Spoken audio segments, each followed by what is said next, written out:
Hello everyone, if you're new to my channel, consider liking and subscribing. It will make me feel wonderful if you do that. Thanks. By the way, I also have another Naruto and Luffy fanfiction channel. If you are interested, link is in the description. The Storm Pirates by Drinor.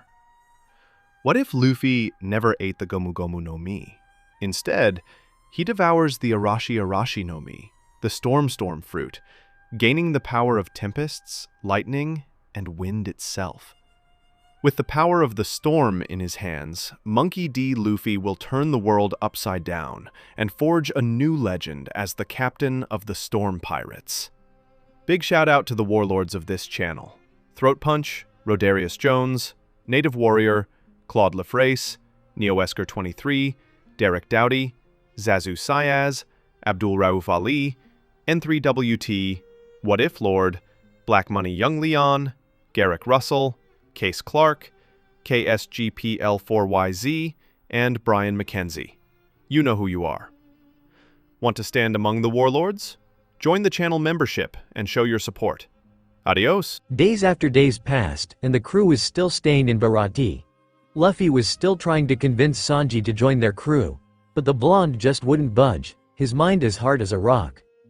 Despite standing in one place, they weren't exactly doing nothing. Luffy was still training his crew in hockey, ensuring they would be ready for the Grand Line. While standing here, Luffy noticed that the restaurant owner wasn't exactly just an old man. He wondered just how strong he truly was. Right now, the crew was busy eating their breakfast. Well, they were trying to eat. If it wasn't for Luffy eating everything, except for Nami's food, that was the only food he didn't try to eat. One client of the restaurant looked outside the window, only to gasp before screaming like a little girl. That's Don Krieg's pirate ship. Luffy curiously looked outside to see the ship of the so-called Admiral of the Pirates of East Blue, or whatever he was called. Luffy didn't bother remembering it. Looking at the flag, "That's a very stupid flag," Luffy commented. Nami giggled at her lover while Zoro was itching for a good fight. The clients run away from Baratie as fast as possible, not wanting to meet their demise from a fearful pirate as Don Krieg. The cooks soon started blaming Patty for Don Krieg's arrival since, in their minds, he wouldn't have come here if he had served his men when he was here. "We are in so much trouble. Luffy, shouldn't we sail away?" Usopp asked, his voice trembling. Luffy didn't pay him attention. He was more focused on the coming ship, wondering if this could be his chance to convince Sanji to join the crew. Nami wanted to see how strong the Admiral Pirate of East Blue, Don Krieg, was compared to Luffy. "Do you believe Jin returned to pay his debt?" the captain, wearing a straw hat, inquired. "I have my doubts." Sanji drew a pull from his cigarette and smiled. However, something's not right. They were all watching as the ship emerged from the early mist in clear view. Well, what was left of the ship? That ship has sunk. What kind of storm did they find themselves in? The gigantic galleon was, as Sanji predicted, a complete catastrophe. The sails were ripped and shredded.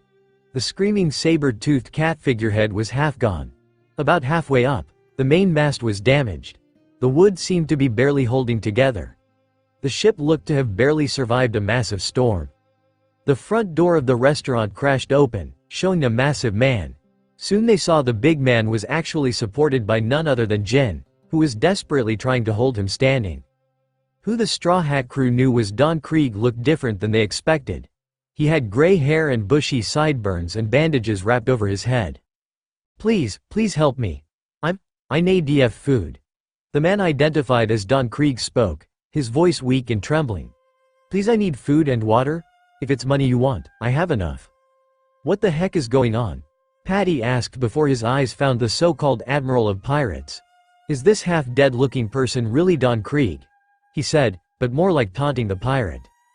Krieg tried to take another before his legs couldn't hold his weight anymore, and he collapsed to the floor. "Don Krieg," Jin screamed. "Please, get some food and drink for him. He can't last that much longer." He searched a sea of faces for someone to sympathize with. There was none to be discovered since Zeff wasn't here, and Sanji and the Straw Hats were off to the side. No one moved to help him, and he had a look of incredulity on his face. "Ha ha ha ha." Patty erupted in laughter. To think the dangerous Don Krieg really is, collapsing in the floor like an egg. "This time, we're paying consumers. We've got cash. There's enough of it. You have no right to reject us, darn it, Jin screamed angrily. Patty didn't pay him attention. Instead, he turned at the rest of the cooks. Someone call the Marines.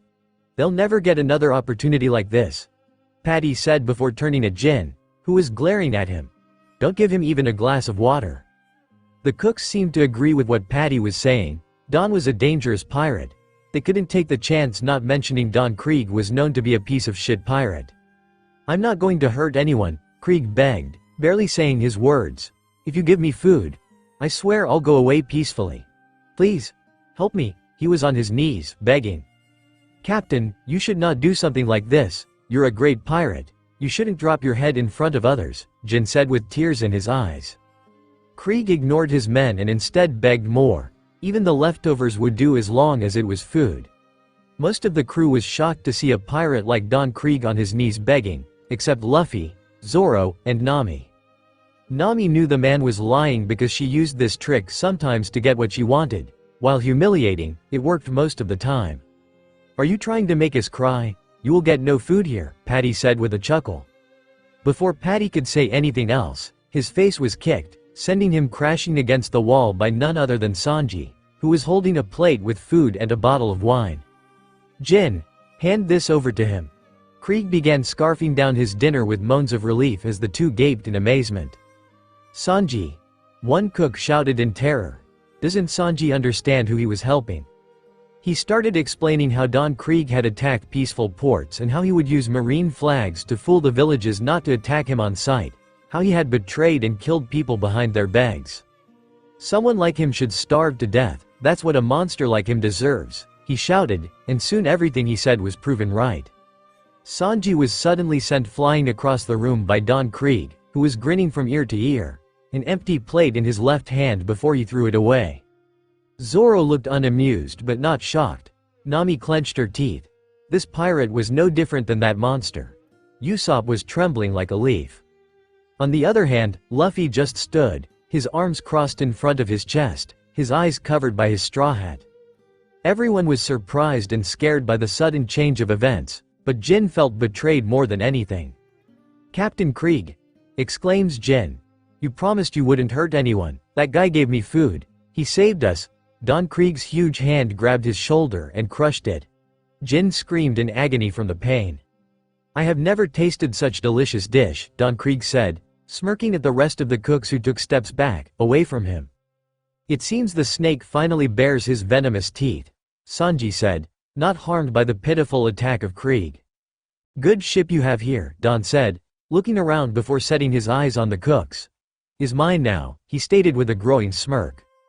My ship is almost destroyed, Krieg spoke with a smirk, almost hungry tone. I'm in need of a new one. This ship is perfect, but don't worry, you all can go peacefully. Don Krieg said with a growing smirk on his face. On my ship, I still have 100 men who are all hungry. You'll make enough food to feed them all. He ordered the cooks, who didn't even move an inch to complete his orders. What are you waiting for? Do it now. Some have already died from hunger. Feed 100 guys who will only attack us after we have done so? You've got to be joking, right? We won't. It seems that you were under the assumption that it was a request, Krieg responded solemnly, making many chefs uncomfortable at his tone. I issued an order, and no one has broken it. I'm really sorry, Sanji. I had no idea this was going to happen, Jin said with clear regret. To this, Sanji said nothing but headed towards the kitchen, ignoring everyone until Patty shouted at him. Sanji, you fool, this is all your fault. If you had just done nothing we wouldn't be in this mess. Now what do you think you're doing? What am I going to do? Isn't it obvious? I'm heading to the kitchen to prepare the food. I've got 100 men to feed, with a raised EY. Wise men, Don grinned in satisfaction, while the other cooks were shocked by Sanji's words. Like hell you will, they all said before pointing their guns at him, warning him. Tell us, Sanji, are you some kind of secret Krieg agent? When asked, looking at Sanji, who didn't look fazed by their guns. Then go ahead and shoot, Sanji said flatly, not fazed in the least.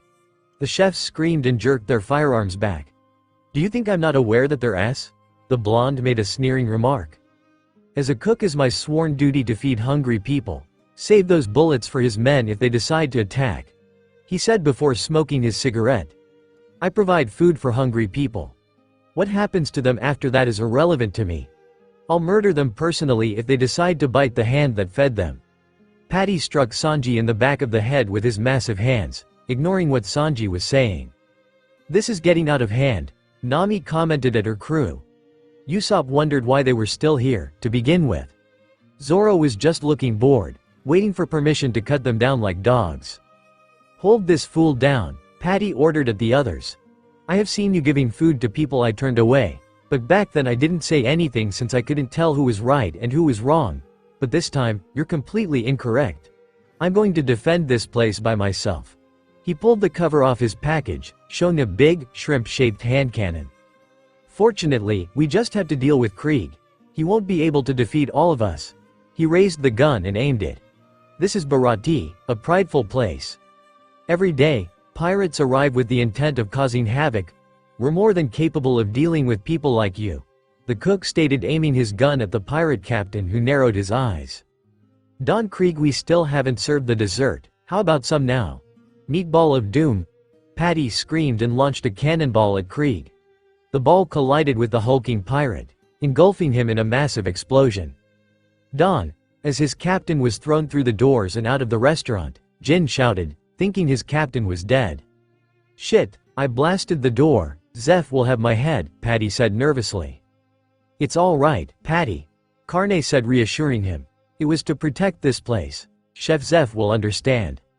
What about his men? They're still in the ship, Sanji asked from where he was standing on the floor.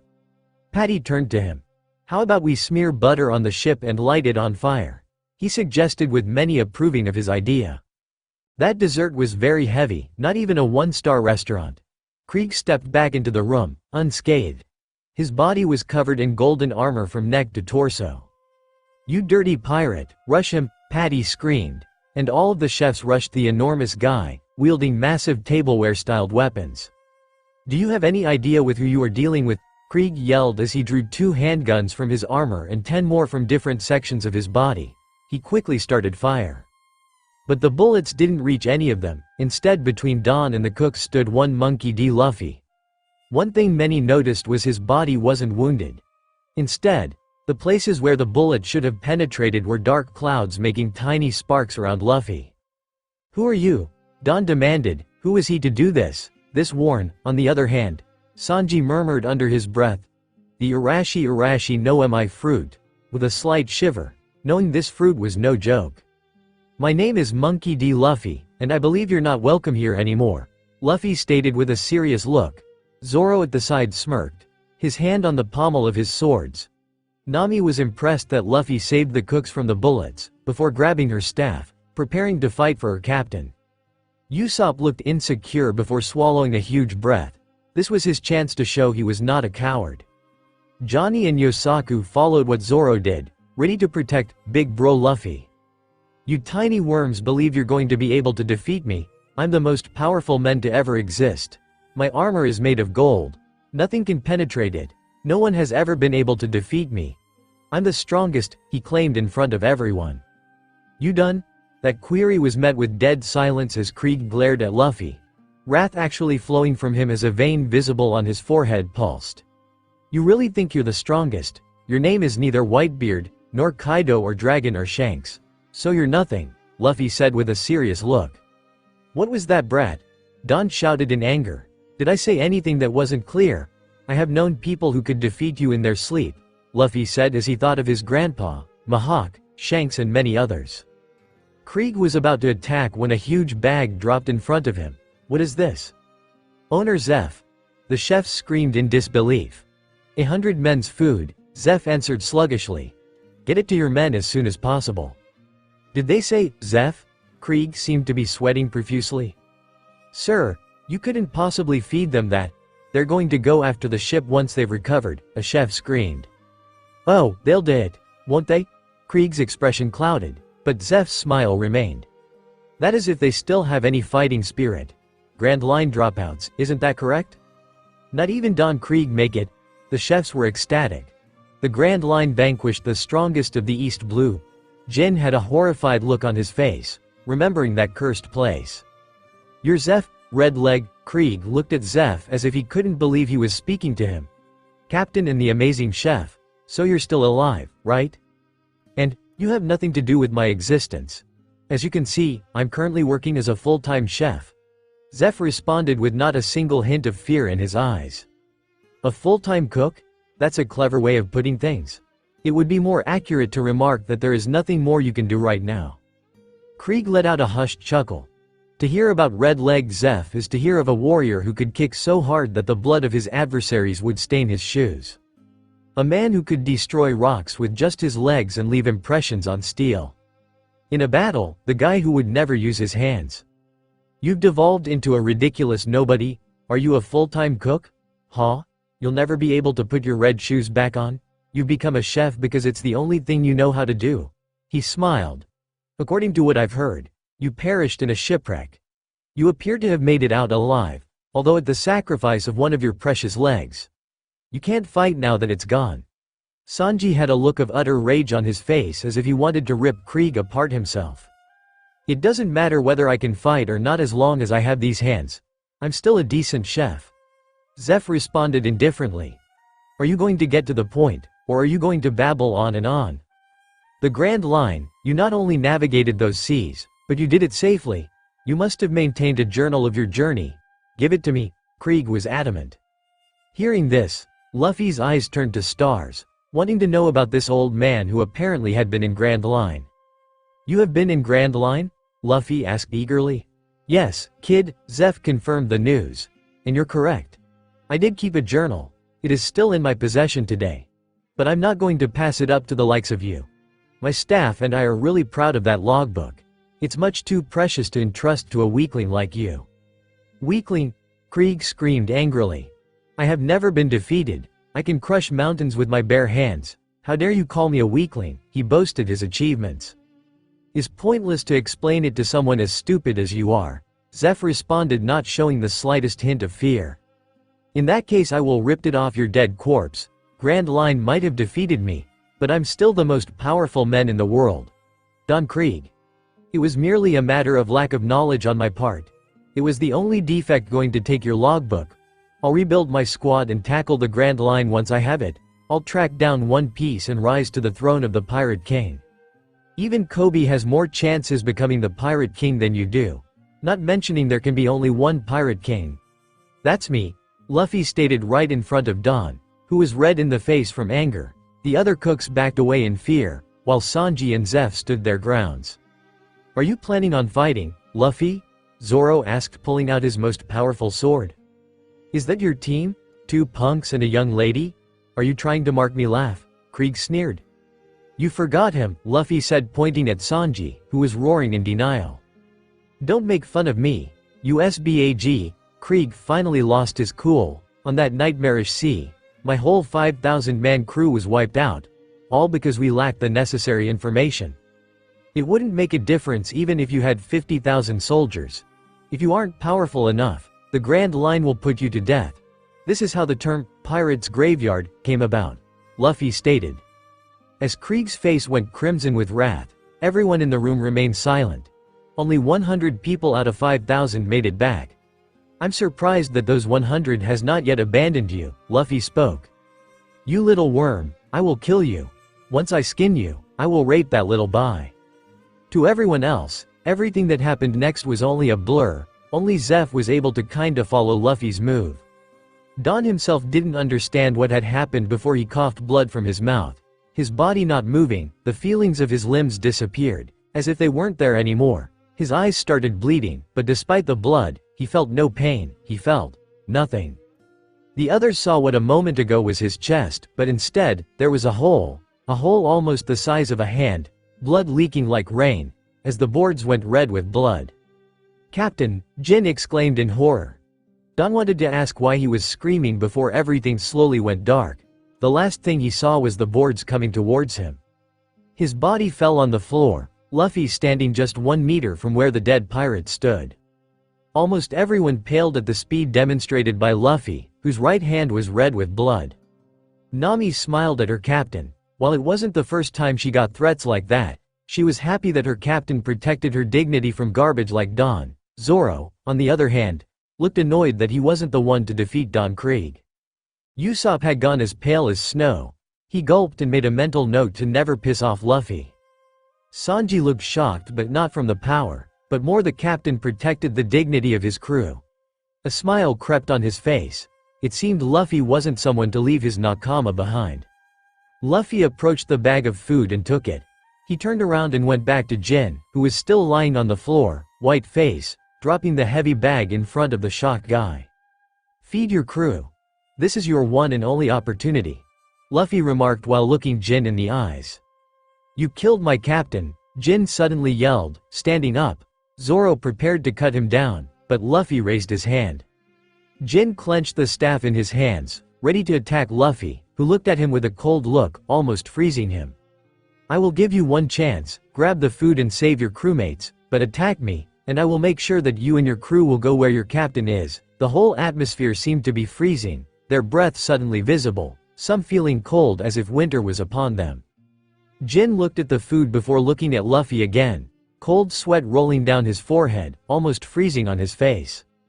"The others won't be happy," he stated. Despite Don perhaps not being the best captain, he still was their captain. Were they supposed to just turn a blind eye? "If they're so eager to die, then I will sink them," Luffy promised.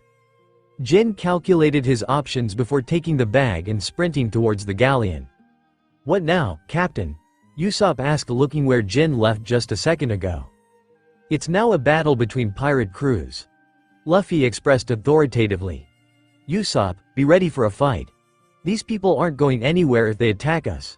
Usopp nodded and left to fetch his guns from the Going Merry. Luffy then turned to face Zeff and addressed the former pirate. "I'm sorry for the trouble, but maybe your staff of chefs should back away. If they decide to attack, then this could get ugly." "You don't have to apologize, kid. On this ship, everyone did what they felt was the right thing to do." Several chefs started screaming that they were in this trouble because Sanji decided to help them. One of them turned and even started accusing Sanji for wanting to take Zeff's place as the main chef of Baratie. Sanji was getting annoyed with him, ready to kick his face. "Enough, you fools!" The chefs flinched back, wide-eyed at Zeff, as he shouted. "Do any of you have any idea what it's like to be hungry, really hungry? Do any of you know what it's like to be so hungry that you're begging to die?" They were all stunned and perplexed as they gazed at him. "You idiots have no idea how terrible and horrible it is to be stranded at sea without food or drink. The only difference between you and Sanji is that he understands what he's doing." With shocked expressions, the chefs turned to an unconcerned Sanji. "It's pointless to weep over spilt milk. There's a door there if any of you wish to leave." Waving at the blown-out front doors, Zeff sneered. "I'm going to remain right here. If I left without a battle, I wouldn't be able to live with myself," Patty said. "I live and work in this restaurant as well. There's no place for me to go." Carne smiled and nodded. "None of you idiots will fight any longer." Zeff was firm in his convictions, and the power with which he spoke prevented any of his chefs from disagreeing with him. "This is a battle between two pirate crews. Kid like him who never turn their backs on their crewmates. The likes of them are the one who can sail through the Grand Line." "Owner Zeff," the chefs said in amazement after their master, listening to the assurance and fire in his words. Soon Usopp returned with his guns, ready to fight for his crew. "Since we have time to find out if they will attack or not, I'd want to hear more from the elderly guy about the Grand Line." With an amused snort, Luffy chuckled as Zeff sat down with the Straw Hats. "So, old guy, how was the Grand Line when you sailed it?" With a big smile on his face, he inquired. "Hey, it's been a long time since I've recounted any pirate tales." Before starting to tell about his stint as captain of the Cook Pirates, Zeff laughed. She. It sounds like a great spot to visit. It's a must for us to visit." By the conclusion of Zeff's story, Luffy was giggling uncontrollably. "It seems sailing with you, Luffy, has been the right decision.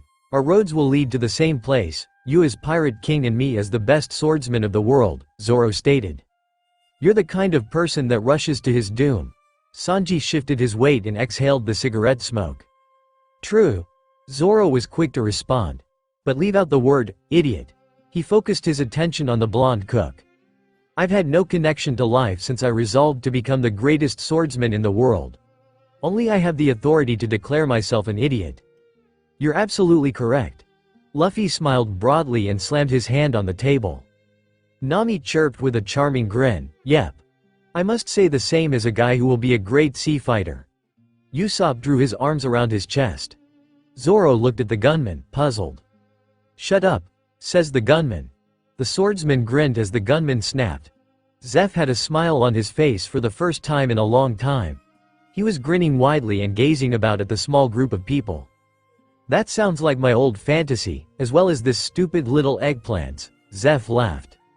"You, too, Sanji, have a dream?"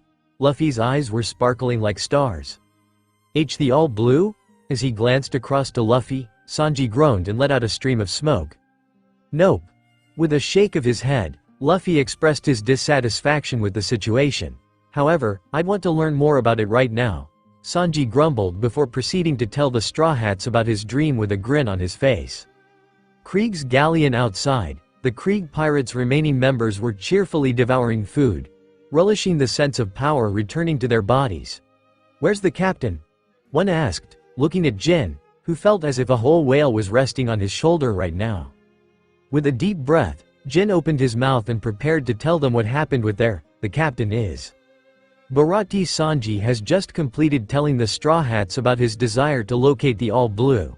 They were all enthralled by the thought of a sea that was home to every fish on the planet. Luffy was thinking of all kinds of different meat he could eat there, so much that he started drooling. Nami just giggled at her lover, knowing what he was thinking. Zoro gave Sanji a nod of acknowledgement. That was quite a dream, even for a cook. "How are you going to find the All Blue while you're here?" Luffy wondered aloud whether the Baratie had gone on a search for it or something. "He won't, which is why I keep urging him to get out of here and go find it." The blonde was greeted with a snarl from Zeff. "You filthy geezer, shut up," Sanji responded with a grunt. "You already know why I'm not going. I didn't slice off my own limb simply to prevent you from living your life and pursuing your ambitions," Zeff screamed at the blonde, and Sanji cringed at the elderly man's frank words. "He has a valid argument." Luffy smiled and nodded. "If finding All Blue is both of your dreams, why do you keep staying here and battling with the old man?" Sanji clenched his teeth before telling them everything. "Fine." Sanji clenched his teeth and smashed his cigarette into the ashtray on the table. The Straw Hats soon learned of Sanji's past with Zeff and how the two had almost died of starvation on a god-forsaken pillar of stone in the midst of the sea. To live, Zeff had given Sanji all of their food and eaten his own leg. Sanji was depressed at the end, and Zeff was stern. "I agree with the old man. You can't do anything by standing here, by not going out there and fulfilling both of your dreams. You are only pissing on what the old man did for you," Luffy stated. Sanji tried to say something before Zoro stepped in. "Dreams left to you by someone else should be pursued until the end of the world. Nothing, not even the danger of death, should stand in your path." Sanji attempted again, but Luffy interrupted him. "Sanji, join my crew. If need be, we'll sail to the furthest reaches of the oceans." With his fist raised in front of him, Luffy said, "Join us in pursuing your ambition." As he extended his hand to the blonde cook, he offered. Before starting at Zeff, Sanji examined the extended hand. "Do it for both of us, son." Zeff gave a kind nod to the young guy who had grown to resemble his own son. Sanji's eyes widened as he heard Zeff's remarks and saw his surrogate father's passionate expression. Sanji made his choice by returning his gaze to Luffy and his still outstretched hand. "Well, I'll be damned. It seems I'm joining Captain." Sanji sighed and smiled as he grasped Luffy's hand in his, and the two shook hands. "Yeah." Luffy lifted both hands in the air as he cheered. New Nakama. Chapter 11, Lust and Love. Chapter 12. Arlong Park. Chapter 13, Luffy's Brutality and a Devil Fruit. And Chapter 14, Mythical Zone, are already available for patrons. The crew was listening to Zeff's stories when Luffy suddenly stood up from his chair, looking serious. The crew except Sanji understood the enemy was close. "They're on their way," Nami exclaimed. Walking outside they were met with Krieg pirates holding guns and swords. "We are going to take revenge for our captain. We are going to kill all of you," one shouted, immediately getting "Yah" from all his crewmates. The Straw Hat crew didn't look intimidated by their portray of threat. Luffy stepped forward. "Zoro, cut them down." Luffy ordered without batting an eye. Zoro just smirked before jumping down right in front of the pirates, who looked at Zoro as if he was mad for attacking them alone. "Do you have some kind of death wish or something, boy?" a pirate asked as the whole party began creeping forward. Zoro just smirked, unsheathing only 2 of his swords. A part of the crew rushed towards Zoro with knives, pistols and swords. "Kill him!" they roared. Zoro just put 2 of his sword in front before making his move. "Two sword style," he roared, slicing them up left and right. One by one fell from Zoro's blade, and not once Zoro used his third and best sword to attack. The crew left gasped, seeing each one of their crew who attacked Zoro being cut from the swordsman. Not only that, but Zoro didn't have a single injury in his body. "Be careful, he's the pirate hunter Roronoa Zoro," one shouted amongst the Krieg crew, which resulted fear to spread even more amongst the crew left alive. Nami, Zoro, and Sanji are in charge of the attack. Without their captain, they have already lost. The 3 nodded in response to Luffy's words. Luffy was eager to see how far Nami had grown since her last battle. He was also curious to see what Sanji might do. Sanji just snorted as they tried to overwhelm him. They figured if they couldn't win 1 versus 1, they will try to win with numbers. That always worked against stronger enemies thus far. Sanji started by kicking the first fool on the jaw, breaking it. The cook didn't stop as he proceeded to kick 5 more pirates who tried to attack him. One who was shaking in fear tried to aim, firing the bullet. Sanji dodged smoothly before kicking his gun away first and then axe kick his head. Luffy had to admit that Sanji knew how to fight. By the end, 30 unconscious and some dead pirates were lying behind Sanji, who just lightened up a cigarette. Nami smirked seeing the pirates rushing towards her, the staff in her hands. She smiled seductively before sending them a wink, much to Luffy's amusement. The pirates stopped dead on track by the beautiful navigator, who then used her staff to hit them around. One by one fell on the ground. One tried attacking from behind with a sword. Nami's observation warned her before anything could happen. She dodged to her left before using her staff to crack his skull. The men fell dead on the water. Nami quite liked it being able to defend herself. Another group of pirates aimed at her with guns from a safe distance. Luffy wondered if he would have to intervene, but Nami, much to the surprise of everyone, jumped in the air right as the bullets flew at the other direction. Nami hit one in the head before striking each one that dared to shoot at her. Nami was searching for her next enemy when something emerged from the ocean. Turning around, she was met with the most ridiculous costume in the world. The new person. At first Nami wondered what she was looking at, only to realize that was just a man who needed to dress better. "Behold me. I'm Pearl the Iron Wall," he shouted proudly of himself. Luffy tilted his head at the side in confusion. Was there some kind of rule in Krieg pirates that only if you're a cocky person you can join the crew? He possessed massive iron plates on both his front and back, giving him a spherical appearance. They were all over him, from the crotch to collar. Smaller iron plates were affixed to his feet, knees, elbows, wrists, and even his skull, each with a brilliant-looking pearl in the center. "You might have defeated my crewmates, but unlike them, I'm invisible. That's right, now that Don Krieg is dead. I'm in charge of Krieg pirates. I will be the one to become the Pirate King," he proclaimed loudly. Nami just rolled her eyes. This was some kind of clown. Even Buggy was more menacing. "You Pirate King, PFF. I have seen many pirates dressing up like weird people, but you take the center stage," Nami said, bored of this, but in same time she wondered how much worth were the pearls around his armor. "You, a little girl like you, please look at my handsome face. You will end up jumping like all the girls. I've won every battle without a single scratch. That little stick of yours won't be able to penetrate my iron shield. I have never lost not even a single drop of blood. I'm invisible," he proclaimed proudly with a smirk not leaving his face. Nami just rolled her eyes again before rushing at him. She aimed towards an unprotected area of his body, but the man moved his plate to dodge her attack. Trying to strike, Nami saw it coming before whirling around. She had to admit that he was faster than she anticipated. Creating a distance between her and him, a smirk grew on his face. Thinking that he had Nami on the ropes, rushing forward, he kept trying to hit Nami, but she kept dodging due to her observation haki. Nami moved to her right. The man immediately tried to strike her face with his left arm. Nami smirked before dodging his strike and delivering a full blow on his elbow, breaking it in the process. The bones stick out. blood pouring out much to the horror of the man who fell on his knees from the pain. "Blood, my blood, please help me somebody. I'm bleeding," he shouted in fear, desperately trying to use his other arm. But his arm was completely immobile and the weight of his armor was only making things worse to his broken bone. The man tried to put his arms together, but Nami just rushed forward. The man saw her coming, striking with his good arm, desperately hoping to smash her head with his armor. Nami just dodged to her left before breaking his other arm. Before the man could scream, Nami smashed her staff right at his forehead, cracking his skull. The man fell dead on the floor. Luffy smiled at Nami, happy that he didn't need to do anything for her to win. The navigator was proud of herself. She was finally able to stand up against men like him.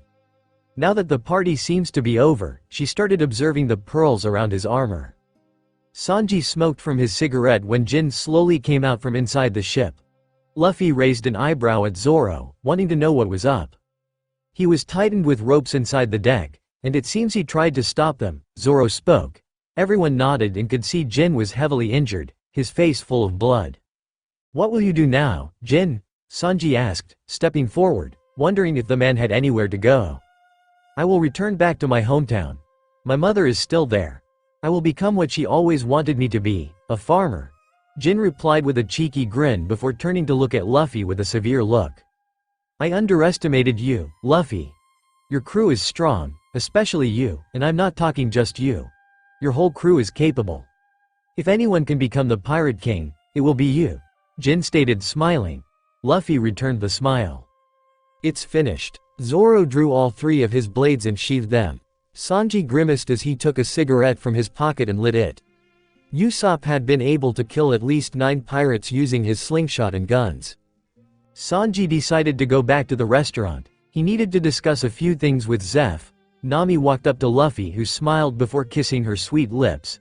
Nami happily returned the kiss, her arms behind his neck to defend the kiss. They shortly parted away.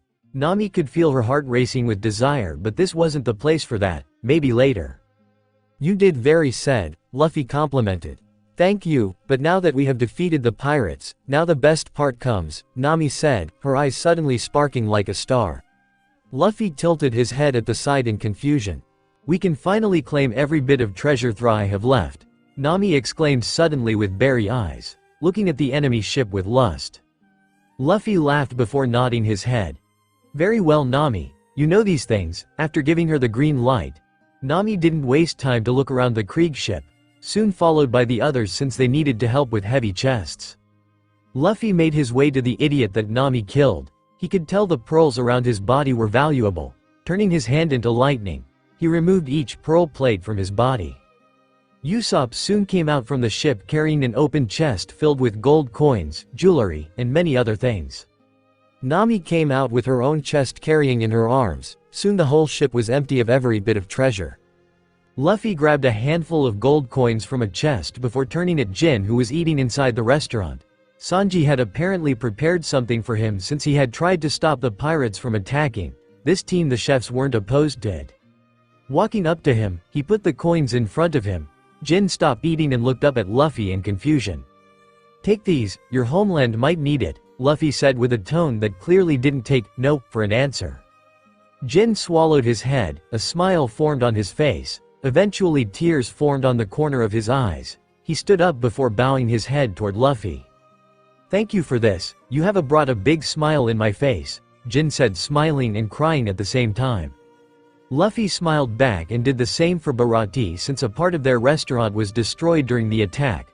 Surprisingly, Nami didn't try to stop Luffy, instead she gave him an encouraging smile. Zoro smiled as well. He knew his captain was different from the others, but Luffy was much more different. Sanji said nothing, but one could see a small smile on his face. Luffy suddenly smirked and jerked his head around so rapidly that everyone feared he'd suffer whiplash. "What's the matter, Luffy?" Nami was perplexed since she had never seen her captain act like this before. Usopp wondered if there was any enemy around them but couldn't see anyone. "He's here," Luffy claimed. He focused his sight on the little sailboat approaching the Baratie. While the ship sailing towards Baratie was nothing to be scared of, but the person sailing on it was someone that put Zeff on high alert. Luffy kept his cool, but he prepared to fight if he needed to fight. Zoro's eyes widened in shock before a smirk formed on his face, knowing the day had come, sooner than he had expected. The ship looked like a coffin. Candles appeared to blaze with green fire around the edges, and the mast resembled an intricate cross. Zoro's concentration was on the guy sitting on the solitary seat aboard the coffin-like boat, his legs crossed.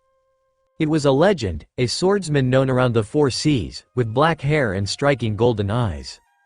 He had a short beard, mustache, and sideburns that were all well clipped to seem pointed. He was dressed in an open, long black coat with no shirt.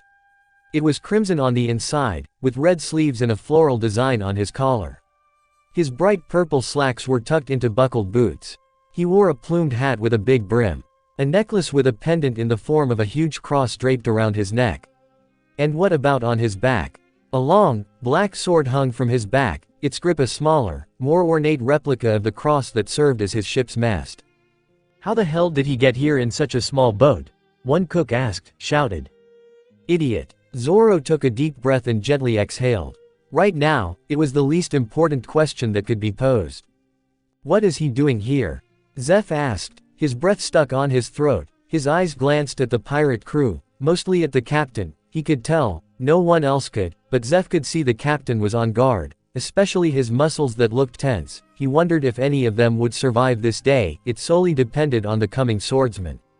The world's greatest swordsman. Zoro flashed a sly smile. Hawkeye Mihawk. Dracule glanced at the destroyed Krieg ship. A frown formed on his face before noticing the familiar face of one monkey, especially his straw hat. It has been a while, Luffy-kun, Mihawk said with a smirk. Now, Luffy grinned. Indeed it has. Hawkeye-sensei. All of the cooks had made their way outside and are now standing behind Zoro and Zeff, who were observing Hawkeye's conversation with Luffy.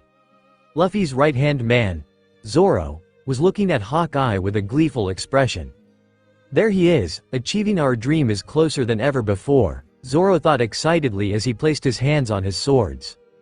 Zoro remembered his captain calling him a sensei. That confused Zoro since his captain hadn't mentioned anything of being trained by Hawkeye.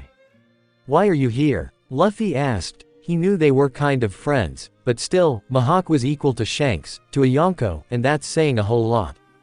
The Krieg pirates interrupted my nap. I came here to finish them off, but it seems they were dumb enough to challenge you of all people, Mihawk stated, the smirk not leaving his face, causing everyone who wasn't Luffy to gasp at the thought of being chased by the strongest swordsman in the world just because you interrupted his nap. How is Shanks? Luffy asked, wondering what his redhead sensei was doing, assuming he was drunk somewhere or sleeping, or both. Last time I checked, he was drunk. How far have you gone? Mihawk asked, getting a bit excited to fight Luffy again. While the Storm Boy was nowhere near his level, it was still much better than fighting Shanks. They would always end in a tie. Can't wait to show you. Does Shanks know? Luffy asked since Mihawk had been in the East Blue a couple of times after Shanks had left. No, as far as he is aware. 11 years ago was the first and last time we met, Mihawk replied, only now noticing the swordsman behind Luffy. Zoro walked out from behind Luffy and moved to stand beside Luffy with his green bandana tied around his head. Luffy turned and looked at him to see what he was planning, but with one look, Luffy already knew what Zoro was planning. As Zoro was about to jump off of the restaurant and head towards Mihawk, Luffy grabbed him by the back of his shirt collar and tossed Zoro behind him. Zoro, being surprised by Luffy's action, jumped up to his feet and yelled at him. What are you doing, Captain? He asked, getting irritated. His dream was closer than ever before. Luffy didn't even glance at him. He kept his eyes solely on the warlord. Nami and Sanji could feel the tension rising. They knew something would happen soon. What do you think you're doing fighting Mihawk? Are you that eager to die? Luffy said, pissing Zoro off. What is that supposed to mean? Zoro asked angrily. Are you saying I can't beat him? He yelled out. Luffy, who still had his back towards him, spoke in an emotionless tone. That is exactly what I am saying, Luffy said, surprising the chefs there. You have no idea just how big the ocean is and just how small a fish you are in that ocean, not even I can beat him. Yet, Luffy stated, still not looking at his swordsman. Are you sure you want to do this? I promised. I would not go in the way of your dream? Luffy asked. Zoro looked at him for a while before nodding. I'm sure, he said before he leapt off of the restaurant and landed on a large piece of the ship that broke off. Luffy sighed and looked towards Mihawk before he spoke. I want him back alive, Mihawk-sensei, Luffy said with a sigh. Mihawk looked at Zoro for a while before he turned and looked towards Luffy and spoke with a light chuckle.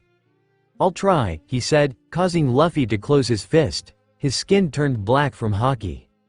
Zoro walked in front of the warlord. Dracule Mihawk, I have sailed, ears, with a single motivation, one day to fight and defeat you. Zoro stated right in front of Mihawk, who didn't look impressed, the opposite, he looked bored, as if Zoro was a small ant claiming that he would slain a dragon. Luffy-kun was right. You have no idea just how big this world is and just how little a fish you are in this world, Mihawk said. Zoro clenched his teeth in anger. If you're half the swordsman that you claim that you are, you should be able to see the difference between us. What is making you fight me? It is stupidity or arrogance.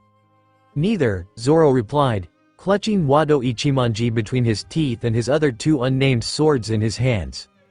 My desire to be the strongest swordsman, and a vow that I made to a dear friend that passed away. To be honest, I didn't expect to face you so soon. This is not lucky for you, he said before removing his necklace, and then grabbing a small knife. The knife was very small, one would use it to cut small pieces of meat. And what exactly do you intend to do with it? Zoro's eyes furrowed as he saw Mihawk's lack of concern. I'm not the type of brute who would use a cannon to kill an ant. Even if you're the best swordman in East Blue, this is still the East Blue, the weakest of the seas. Mihawk had a firm grasp on the teeny-tiny knife. But please accept my apologies. Unfortunately, I don't have any blades that are smaller than this. Zoro rushed towards Mihawk, as Luffy expected. Zoro didn't stand a chance. At first Mihawk was only playing with him before getting a bit more serious, resulting in Zoro getting a wound. Luffy still tried to keep his cool, but was failing by the second, as his hand were causing lightning. Nami's eyes welled up with tears as she saw her nakama being stabbed. Sanji was clenching the cigarette between his teeth. Despite not liking the idiot, he knew Zoro's journey shouldn't stop here, in East Blue. Do you want me to stab your heart? Why don't you give up? Mihawk questioned the younger swordsman. His knife was buried in his chest, but Zoro refused to back down. Who knows? Zoro said, panting, more blood dropping from his chin. I know that I made a vow. If we're to back down, then I refuse to be a swordsman. I won't go in the afterlife with regrets. When I see her again I want to smile instead of dropping my head in shame. My words means more than my life, Zoro claimed. That is called defeat, Mihawk answered by locking his eyes with Zoro's. That's why I can't take a step back, even if it meant your death, Mihawk asked, still keeping his eye contact with the other swordsman. It'd be better if I died, Zoro said sternly. If I just run away like a dog with my tails between my legs, that would be humiliating. I would never be able to look at myself in a mirror again. That's a true swordsman. Mihawk noticed this as he took a step back and slipped his knife out of Zoro's chest, swinging it to remove all of the blood. As he sheathed the kogatana, he finished the cross on his necklace. Swordsman, tell me your name. Roronoa. Zoro. Zoro positioned his swords at right angles to one another. Like a three-pointed star, they all pointed in opposite directions. I'll keep that in mind. As he reached behind his shoulder and yanked Yuru, generally considered as the greatest blade in the world, off his back, Mihawk exclaimed. Because your power is seldom seen in this world. And to show my appreciation for your swordsmanship and commitment, I'll finish you with this sword. This is it, Zoro pondered carefully. Thank you very much. He thought of his first meeting with Kuina, his first meeting with his captain and the greedy witch, a smile on his face at the memory. This is it, Kuina, our dream fulfilled or I will die. Both attacked. Mihawk was taken by surprise from the added haki in Zoro's last attack. Nothing happened for a second before two of Zoro's swords broke like glass before a wound showed in his chest. Zoro spit out blood, dropping the worthless blades in the water. Gripping his treasured sword from his teeth, he turned at Mihawk. I lost, I'm sorry Kuina. Zoro spread out his arms right in front of Mihawk, gripping his valuable sword on his hand. What is this? Mihawk questioned, confused. A wound in the back. It's the humiliation of a swordsman. Zoro stated, smiling as blood poured out of his mouth. Excellent, Mihawk shouted, a broad smile on his face. He cut Zoro from his left collarbone to his right hip bone, slicing him open. "Don't rush to death, young swordsman." Sinking in the sea, he gripped his treasured sword on his hand, not wanting to let go. "Zoro!" They yelled as they jumped into the water to save Zoro. Luffy turned to lightning, showing up right in front of Mihawk, but this time his arms were black with armament haki. Mihawk smirked, knowing where this was going. It had been a year after all. "Luffy!" Zoro yelled out, getting everyone's attention, especially Luffy and Mihawk. Luffy looked over to Zoro to see him laying on his back with one hand holding the only sword he had left in the air. "Luffy, can you hear me?" Zoro asked in a shaky voice. "Shut up, you moron, don't talk," Nami shouted at him, still crying. "Yeah, I hear you," Luffy said. Zoro took a breath before he began to speak again. "Sorry for worrying you," Zoro said, causing Luffy to smile. "If I don't become the greatest swordsman in the world, you'd be in a dilemma now, right?" he said before he coughed up some blood, causing the bounty hunter duo to yell at him to stop and save his energy, which Zoro ignored and continued to speak instead. I will never lose again," Zoro yelled out with tears streaming down his face. "Until I defeat him and become the world's greatest swordsman, I'll never be defeated anymore." As Zoro said that, Mihawk and Luffy's face split into a wide grin after hearing what Zoro said. "Do you have a problem with that, Pirate King?" Zoro yelled. Luffy chuckled to himself before he replied. "Not a single problem," Luffy said. Luffy then turned to Mihawk and saw him standing there with his arms folded and his sword already strapped to his back. Luffy was about to speak to him, but Mihawk looks in his direction and spoke first. "It is still too early for you to die. My name is Hawkeye Mihawk. You are strong, but there is still much for you to learn. No matter how many years it takes, I will hold this title as the greatest in the world and wait for you. Until that day you must hone your skills then. Seek me out, Roronoa Zoro," Hawkeye said, surprising everyone there, including Luffy. Knowing Zoro would live, Luffy turned to look at Mihawk. He looked back at Luffy, knowing what would happen. One swing," Luffy replied. His crewmates were confused, but Nami understood where this was going. "Luffy, don't even think about it. Ichi's strong," Nami shouted at her lover. She knew her captain was powerful, but Mihawk looked at it on a completely different level. "Don't worry, Nami, I won't get hurt," Luffy replied, trying to ease her worries. As he put his hands together, the electricity around his arms and hand became more apparent. Zoro, who was still awake, looked at his captain with interest. What happened next shocked everyone except Mihawk. Luffy started moving his left hand away from his right hand, creating a lighting sword on his right hand, which at first looked like lightning shaped like a sword. Still, the lightning started accumulating, before much to the surprise of everyone turned into a real sword. Completely physical, not like lightning anymore, handle, blade and all. Zoro could feel power itself coming from the sword. The pommel was green. The guard of the sword was red in color. The blade looked clean and beautiful. "So you can finally use," Inazuma, smirking, he pulled out his sword. Luffy clenched his teeth. The sword took a lot from him, got him tired too quickly. "Yes, let's see who is the better swordsman," Luffy stated, his arms black taking a stance, Mihawk doing the exact preparing, but not using armament haki. Everyone did breath. What would happen? Nami prayed Luffy would survive this. Both suddenly rushed at each other. Their sword made contact. The moment they made contact, electricity spread all around them, causing harsh winds to spread everywhere and white electricity to spread around, as the sea itself was moving around, waves after waves, creating a storm. Luffy was pushing back against Mihawk, but Hawkeye's sword wasn't moving, not even an inch. Luffy let out a cry, adding all his strength to the swing, causing boards of Going Merry and Baratie to start cracking. The chef started losing consciousness, everyone fell in the floor. The only one left still standing was Zeff. Nami, Zoro, Sanji, Usopp had lost his consciousness. Nami could hardly keep herself from falling asleep.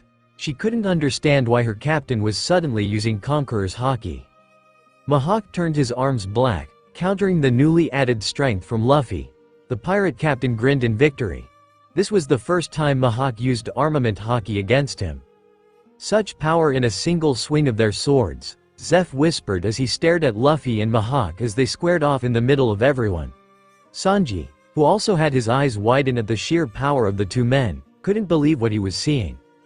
Are they even human? Sanji asked out loud. Zeff scoffed and folded his arms before he replied. That's what exists in the Grand Line. Nami was silently praying, seeing that Mihawk was winning. You have gotten stronger, Luffy, Mihawk complimented before adding strength, pushing Luffy's sword slightly away. Not strong enough, fully overpowering Luffy, sending him flying to the open sea. Luffy, everyone shouted, worried. Nami was about to jump in the water, but Luffy turned into lightning, showing up right in front of his crew, breathing heavily. Zoro was shocked at his display of power. He had never seen Luffy like that, now understanding why Luffy was trying so hard to make sure they were strong. Compared to him, he was nothing. Zoro clenched his teeth. I won't shame you, Luffy. I will train 10 times harder from now on, he thought. Nami rushed at Luffy, seeing he was fine, kissing his lips much to the displeasure of Sanji, who bit down at his cigarette. Luffy looked well, except for a cut on his stomach, but nothing life-threatening. She wanted to shout at him for being so stupid but decided to do that when they were in private. You did well, Luffy-kun. I still remember your promise, Mihawk stated. Luffy grinned, knowing Mihawk still remembered it. So do I. Later Luffy and his crew were going merry, saying goodbye to the chefs. I entrust Sanji with you, don't let him close to any woman, Zeff shouted, causing many to laugh. Sanji moved in front of the ship, looking at his old home with sadness, tears developing in his eyes before he kneeled in front of them. Father Zeff, thank you for all these years. You were always like a father to me, and I promise I will fulfill our dream for both of us. Next time we see each other, we will be talking about all blue, Sanji shouted, tears streaming down his face. The chefs, even Patty, were crying, saying goodbye to him. I know you will, Zeff shouted as the ship sailed away, the sun illuminating the sea. Good luck my son Luffy. They had left Baratie, and Usopp had taken Sanji on a tour of the ship, including the kitchen, his bedroom, and everything else. Luffy and Nami were on the main deck. They were looking at the map together, and Johnny and Yosaku were looking at them with concern. Zoro was resting, despite the fact that he had been trying to train. Nami had strictly forbidden him to train, and so had Luffy. Even though the captain of the Straw Hats Pirates didn't know much about medicine, he recognized that someone with a wound like his shouldn't really train. He walked up to her and wrapped his arm around her waist. Nami felt better with his arm around her and rested her head against Luffy's chest. They had just set their course for her village, Kokoyashi. After all this time, it was time for Arlong to receive his reward. The mere thought of him sent a shiver down her spine, but it was not out of fear. Instead, she was excited to see what would happen to him. He would suffer for every bit of suffering he had caused her village. Luffy big bro, I was under the impression that we were going to Grand Line? When Yosaku inquired, his voice trembled as he realized where the ship was headed. As Luffy's voice remained firm and unmoving throughout, he stated, yes, we are, but, first, we have a business in the Konami Islands. Zoro had no idea what was going on, but if his captain was talking like that, he knew two things. First, no one could make him change his mind. Second, his captain had been pissed off by someone. Is not a safe place, big bro Luffy. Are you familiar with the name Arlong? Is his empire. And not even Don Krieg had the courage to attack the Konami Islands because of Arlong, not to mention Jinbei, the warlord. Luffy narrowed his eyes as Johnny explained what he was talking about. Their explanation continued, stating that Arlong had been freed as a result of Jinbei making a pact with the Marine. Jinbei was now a warlord, and Arlong was no longer a prisoner and impelled down. Luffy made a mental note to one day confront Jinbei about his decision to free Arlong and allow him to roam freely around the world. Jinbei should have been aware of Arlong's anti-human sentiments, so if the two ever crossed paths, Luffy would require a compelling explanation from him. After Johnny and Yosaku had finished explaining why they should not travel to the Konami Islands, Luffy raised his left hand and demanded that they remain silent. The Konami Islands are where Nami's home is, Luffy stated simply. The two swordsmen gasped and looked at Nami with pity, while she looked in the direction the ship was traveling, waiting for the sight of her home on the horizon to appear. Throughout the years, Arlong has terrorized her family and even murdered her mother. Anyone who gets in a fight with my crew will not get away with it. I've already stated that I'm going to kill him, and no one can make me change my mind. Luffy said this while looking at the two swordsmen, who both nodded in agreement as they realized what was going on. Considering how much Nami must have suffered, they would not even attempt to persuade him otherwise. Nami's face lit up with a smile like a fire, and her face brightened up like the sun before she grabbed Luffy's head and pushed it downwards towards the valley of her breasts. Luffy grinned as he enjoyed the smooth skin of her breasts, Nami resting her cheek on the brim of his hat, and Luffy grinned even wider. "Thank you very much, Luffy," she said it softly, her heart pounding against her chest. Soon, her village would be free, and she would be able to free herself, her home, and her sister from slavery. "You're my nakama Nami, I would go through hell for any of you," Luffy said again, and Nami pressed his face deeper into her chest. Then, with a smile on his face, he took Nami into his arms and carried her like a princess. "Shitty captain, why is the world so cruel?" A small river of tears flowed down the sides of the ship as Sanji cried out to the gods. Zoro rolled his eyes at the pervert, and Usopp felt sorry for him while simultaneously hoping that they would be prepared to fight someone like Arlong. During dinner, Luffy explained to Sanji the workout they did every day, and how, now that he was a nakama, he would have to train as well. Sanji had no objections to this and agreed to participate. Night, an unexpected knock on the door interrupted Luffy's preparations for bed. Luffy smiled, realizing it was Nami on the other side. Nami had slept in his room a couple of times since the night they spent together, but they hadn't gotten any further than making out and touching each other's bodies, which was the extent of their intimacy. As soon as Luffy opened the door, Nami appeared in the doorway. He smiled at her, but noticed something different. Her eyes were almost completely black, looking at him with desire and lust, and Luffy noticed she was only wearing a bikini, with the button barely keeping her breasts hidden. She was almost completely naked. "Luffy, do you mind if I come in?" Nami inquired, her voice hushed and seductive. Luffy seemed to enjoy her voice, stepping aside as Nami walked into the room before closing the door behind her. He turned around, but his attention was drawn to Nami, who was removing her blue bra, exposing her large breasts. He couldn't stop himself from staring. Luffy couldn't keep his eyes away from her breasts, her pink nipples. Nami giggles at his reaction before slowly approaching Luffy, almost like a hunter at the prey. "Luffy," she said the name with lust before kissing her lover. Lemon, her lips were so soft, and she thought he was a pretty good kisser. Their tongues began wrestling with each other. "This is gonna be fun," the orange woman thought as she reached down between her legs and her hand met the bulge in his pants, and she started to slide her hands slowly on both sides on Luffy's member, allowing him to take off his shirt and toss it away. Nami unzipped Luffy's pants and his erect member immediately jutted out his pants, and Nami broke the kiss to lick her lips at the sight of it as Luffy took off his pants and slid them to the floor, and the orange-eyed woman then wrapped her legs around his waist, sandwiching his member between them, and he then cupped the ample breasts and he froze as he heard her moan before he lowered his crotch underneath Nami's and swiftly sandwiched his member between her ass. "Luffy-kun, what are you going to?" Nami started to say before Luffy started to thrust his hardened cock between her ass cheeks, and she moaned while Luffy lay on his back and continued to squeeze her breasts and rub them together. "Oh yes, Luffy. Yes. Just warming up," Luffy said in a husky voice as the soft flesh of Nami's ass smothered his manhood as she moaned at the hardness of his manhood, and she began to grind her ass on his member as he kneaded the soft mounds while pressing his fingers into the undersides of her breasts. Nami blushed and continued to grind her rear entrance with her wetting as a result.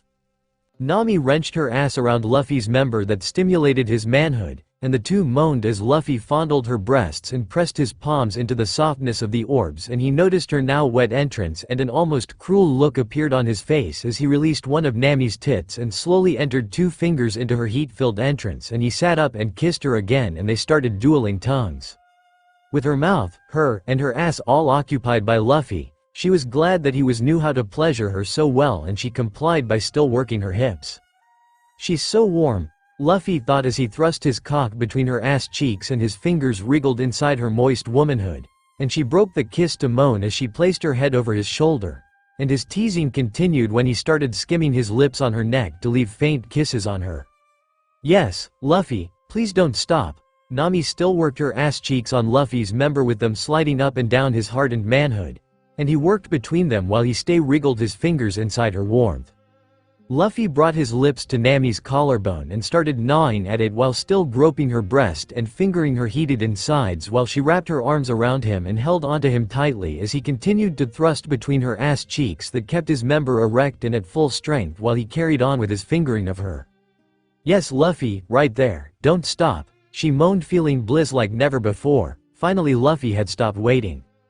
Nami moaned as she started kissing the back of Luffy's neck while his fingers dug into her lower tunnels, and he soon brought his lips to her neck, where he began a new series of nibbling that was intent on giving her a hickey. The orange female's womanhood soaked Luffy's fingers as he wriggled them inside of her wetness, and she held Luffy's head between her breasts before he started licking the middle of her chest with his other hand snaking around her lower back to grip her ass, allowing him to grope it. Luffy's fingers fingered deeply into Nami's wet core, and she whimpered as she felt herself close to coming, but she could tell that the dark-haired male was about to do the same since his cock was twitching between her ass cheeks.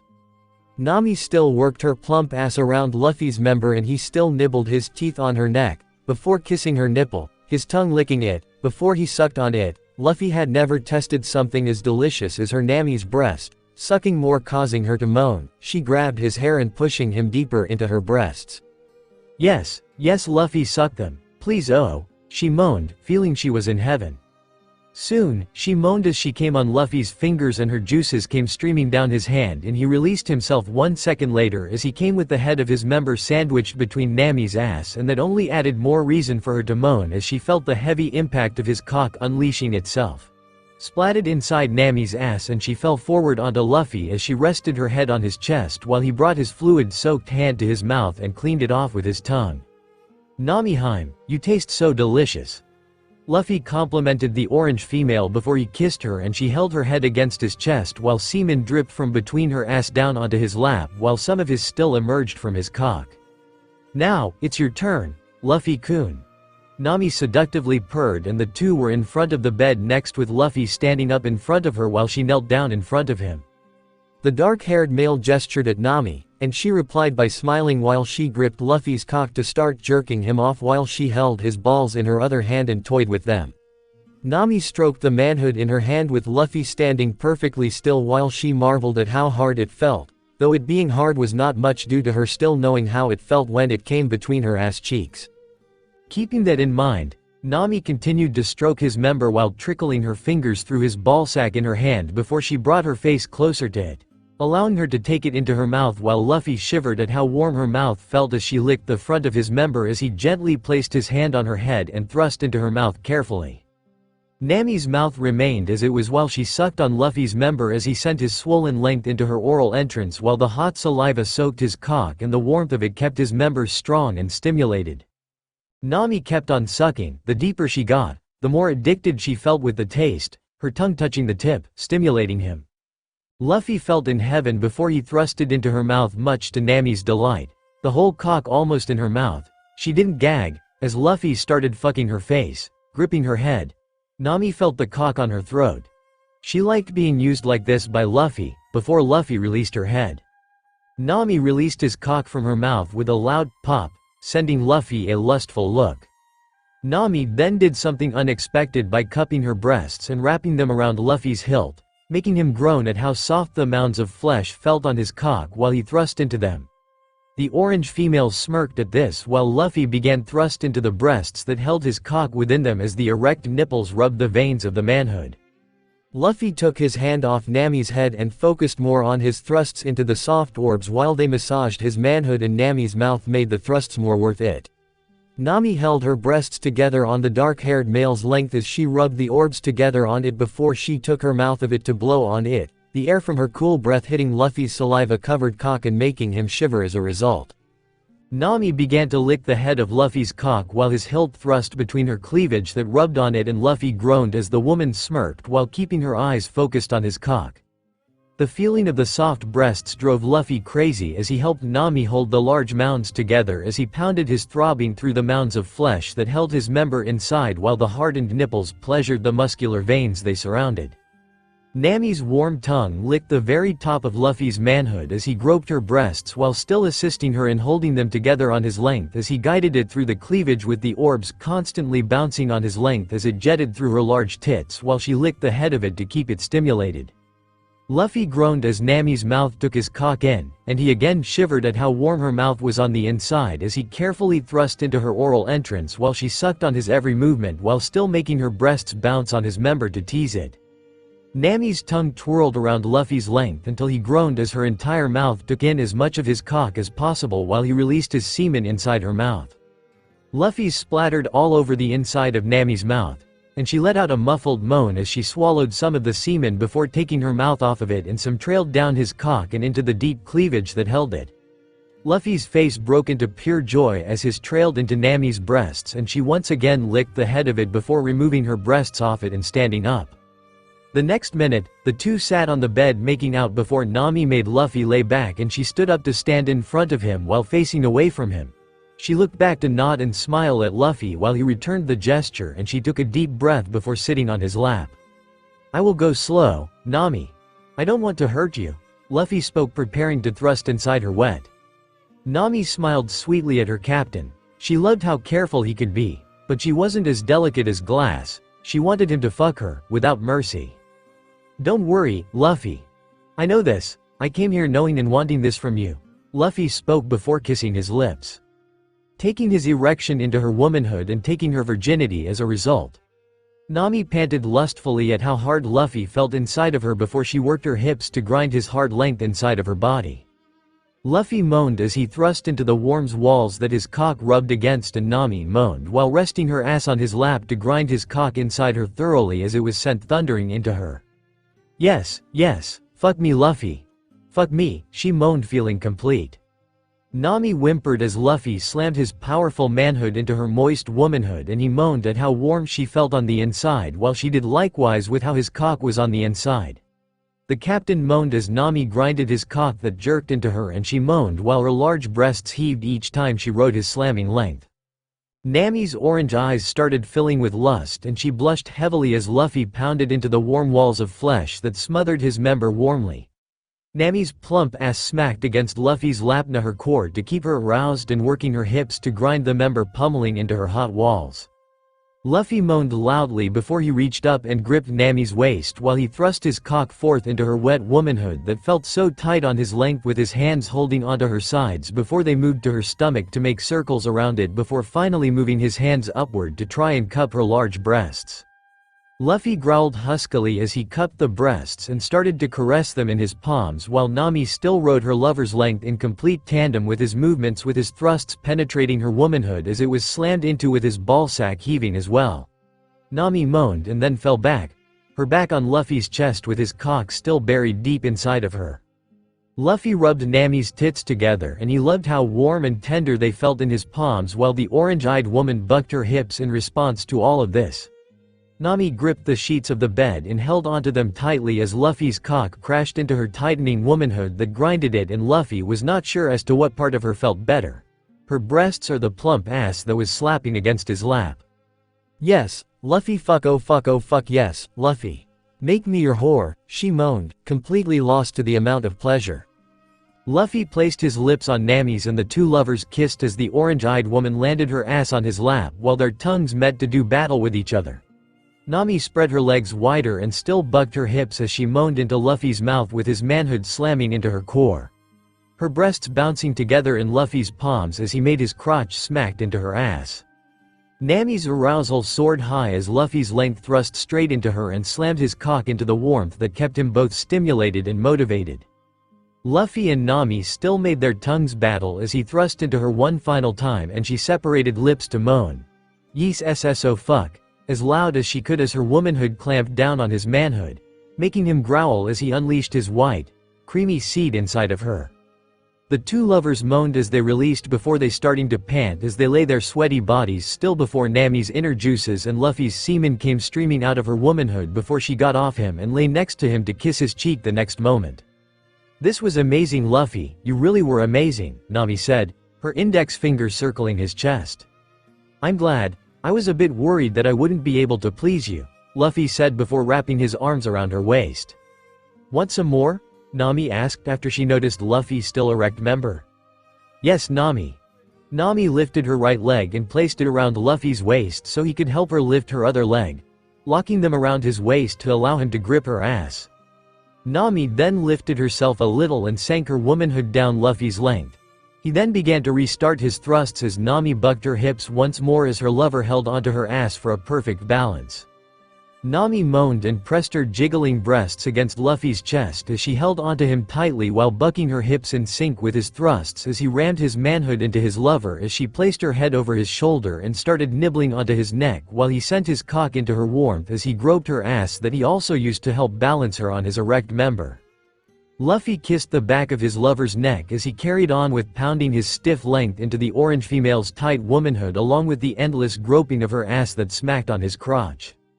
Nami moaned as she felt Luffy's throbbing length pound deeply against her inner tunnels, and the pleasure it gave her was only a motivation to keep her long legs wrapped around his waist.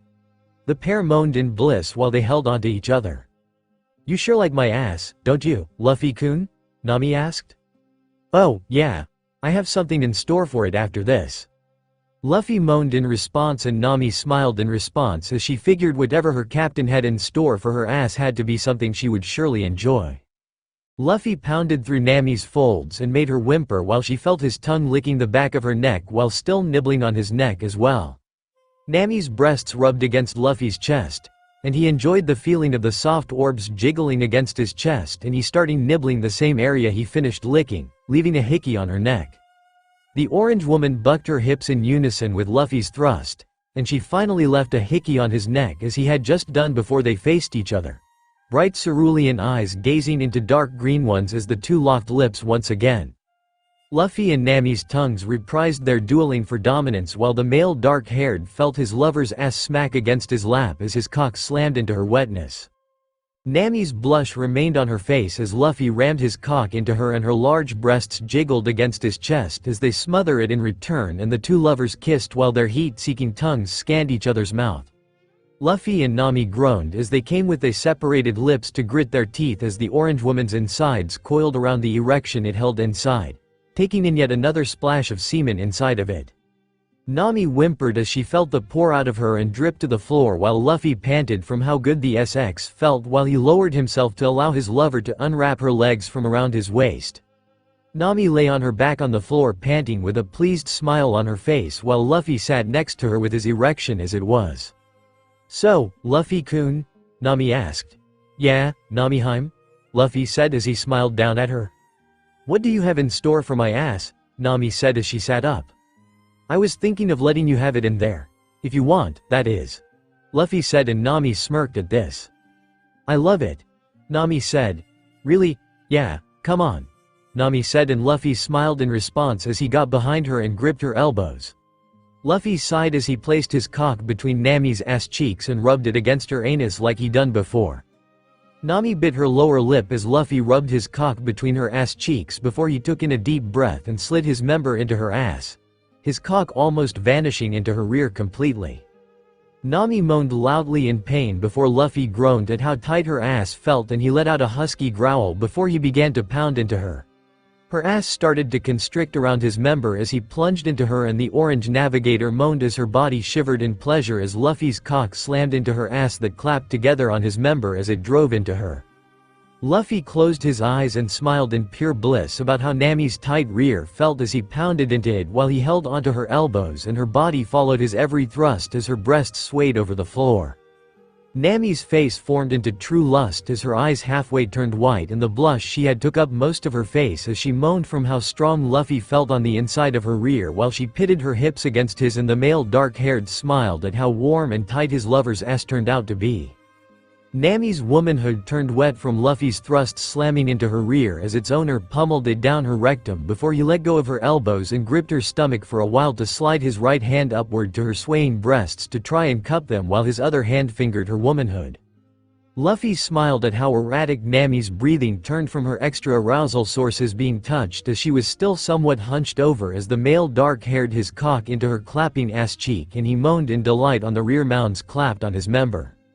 Nami thought Luffy's member in her ass felt good as she versed her hips against his in a battling of speed that had the same outcome. his cock pounding into her ass. Luffy fingered into Nami's that still wet from their recent sex and growled as he caressed HLESH that jiggled in his palm while she started caressing her free mound. Nami still shivered at Luffy's cock hitting into her ass while her turned wet from his fingering the fondling of her breasts, and they both moaned with the male dark-haired fondling the navigator's breast and dug his fingers into her warmth that was turning wetter from Luffy's length pummeling into her ass. Luffy let out a husky growl at the plump rear clapping together on his length as he sent it ramming into her rectum, and Nami moaned as she felt herself almost ready to come. Luffy sensed this and continued ramming his cock into Nami's ass while they versed hips that the latter gave up on, with the dark-eyed dark-haired being the victor as he groaned with her before he came into her ass while burying his whole member inside it and made her release her inner fluids a second after that.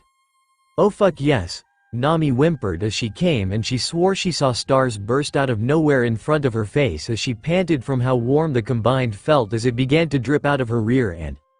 Luffy panted before letting go of Nami before removing his soaked cock out of her body while she slowly dropped to her knees and lay on her side with a look of bliss on her face before she smiled at her lover, and he did the same. Nami sat up to lick Luffy's cock clean of the semen before he picked her up and carried her to bed, and the two lay there. Nami looked at his eyes, she kissed him deeply as Luffy returned the kiss. She felt his member was hard again, before she started riding his cock. That night they did 2 more times before Nami fell asleep tired, but she noticed that Luffy could have gone a few more rounds. "We might need to have another woman soon, somewhere." Biru stopped after someone responded to the transponder snail. "X-Drake, is it done?" "Almost done, Lord Admiral. We are waiting for new orders?" "Good, does he have doubts?" "No, Lord Admiral, only one photo of the poneglyph and he agreed." "Good. Make sure to keep the original and remember, 4514, I'd want to talk with Genzo." Genzo confidently strode towards the Marine captain with a rugged face adorned with scars. Clad in a distinctive brown police uniform, the short sleeves and matching shorts were a testament to his practicality and adaptability. Every piece of his attire, save for the pinwheel on a pole affixed to his hat, had once belonged to the notorious pirate Arlong. As he approached the captain, his voice steady and respectful. "That'd be me," Genzo declared, his gaze meeting the captain's. "How may I assist you, Captain?" With a mischievous twinkle in her eyes and a sly grin spreading across her face, Nezumi confidently posed a question. "Excuse me, dear town folk, but would you happen to know a young woman by the name of Nami? She lives here, right?" The villagers couldn't help but exchange wary glances, their expressions a blend of skepticism and concern. With a stoic expression adorning his face, "Nami is not here. She hasn't been seen here for a while." As the words escaped his lips, his face showed no emotions. "Such a shame," Nezumi said. "But I believe she has a sister, Nijiko, right?" "That's true," Genzo said. "Then lead the way, Mr. Genzo," Nezumi said with a mischievous glint in his eyes as he observed Genzo's confident demeanor and the way he effortlessly turned on his heels, striding purposefully away from the bustling docks and towards the heart of the island. Nezumi followed closely. As they strolled at a leisurely pace, the sun cast its golden rays upon the quaint settlement of Kokoyashi, illuminating the vibrant colors of the houses and the intricate details of the narrow streets. Nezumi's sharp gaze scanned the surroundings, his keen senses attuned to the subtle shifts in the residents' expressions, noting their surreptitious glances and guarded whispers hinting at hidden secrets. Their journey came to a pause as they arrived upon a seemingly unremarkable dwelling nestled amidst the picturesque landscape. Its weathered wooden walls bore the marks of time, while a gentle breeze rustled through the leaves of a sizable grove of mikan trees, their luscious fruits hanging like bursts of sunshine against the emerald foliage. Genzo gently rapped his knuckles against the wooden door, the sound echoing through the air, only to be met with the presence of a young lady. A cascade of light blue hair and captivating dark blue eyes accompanied her radiant smile. As his gaze traveled down her slender frame, he couldn't help but notice the intricate tapestry of ink that adorned her right arm, its artistic patterns flowing gracefully. The tattoos meandered up her arm, playfully crossing over her shoulder and gracefully curving onto her breast, forming a delicate heart-shaped masterpiece. Complementing her vivid display of art, She was adorned in a pair of vibrant green slacks that accentuated her figure, paired with a simple yet elegant white tank top. "Genzo, who are these people?" Nijiko said, looking at the Marine captain with narrowed eyes. With an air of confidence, Captain Nezumi stepped closer to her, his voice resonating with a hint of mischief as he introduced himself. "My name is Captain Nezumi." His piercing gaze traveled appreciatively up and down her figure, causing her to involuntarily recoil, an uncomfortable shiver coursing through her spine. Despite her obvious discomfort, his smile seemed to widen, revealing a mischievous glint in his eyes. "I came here to have a conversation with your sister, Nami," he continued, his tone laced with disappointment. "However, she seems to not be here, so you will do just fine." "About what?" "Captain." With a growing grin, Nezumi remarked, "You won't like what I'm about to say. We have proof that your sister is a thief." "I don't understand what you are talking about. We haven't seen Nami for a very long time," Nijiko said. "You are a bad liar," Nezumi said, grinning. "But you are lucky. No one here will be injured. After all, your sister stole from pirates. The things they had were stolen things after all. You won't face any charges, but you understand that we as Marine are bounded by law to help people. Those things will be returned back to their rightful owners." "You bastard!" Nijiko clenched her teeth, her hands turning to fists. As the command to search the home echoed through the air, a courageous Marine stepped forward and advanced towards the door. As the Marine crossed the threshold, but before he could do anything, his world was turned upside down with a thunderous blow from Genzo. The impact was so powerful that it reverberated through the room. Instantly, pain surged through the Marine's body, his vision blurring as he clutched his now bleeding nose. As the Marine crumpled to the ground, his broken nose bled heavily. Genzo said angrily, "The Arlong pirates have been enslaving the population for a long time, yet you come here and do nothing about it. You just attacked a Marine soldier. You are a criminal, be careful what you say."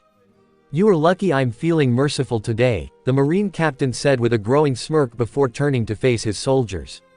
"What are you waiting for? Search the house. People have been begging for Marine to help them for a decade, yet you come here and try to ruin all the hope we have," Genzo exclaimed as he took a step forward. They were naught but insignificant refuse, unworthy of his mercy. Meanwhile, the Marines swiftly locked their sights on their adversaries, their guns poised and primed.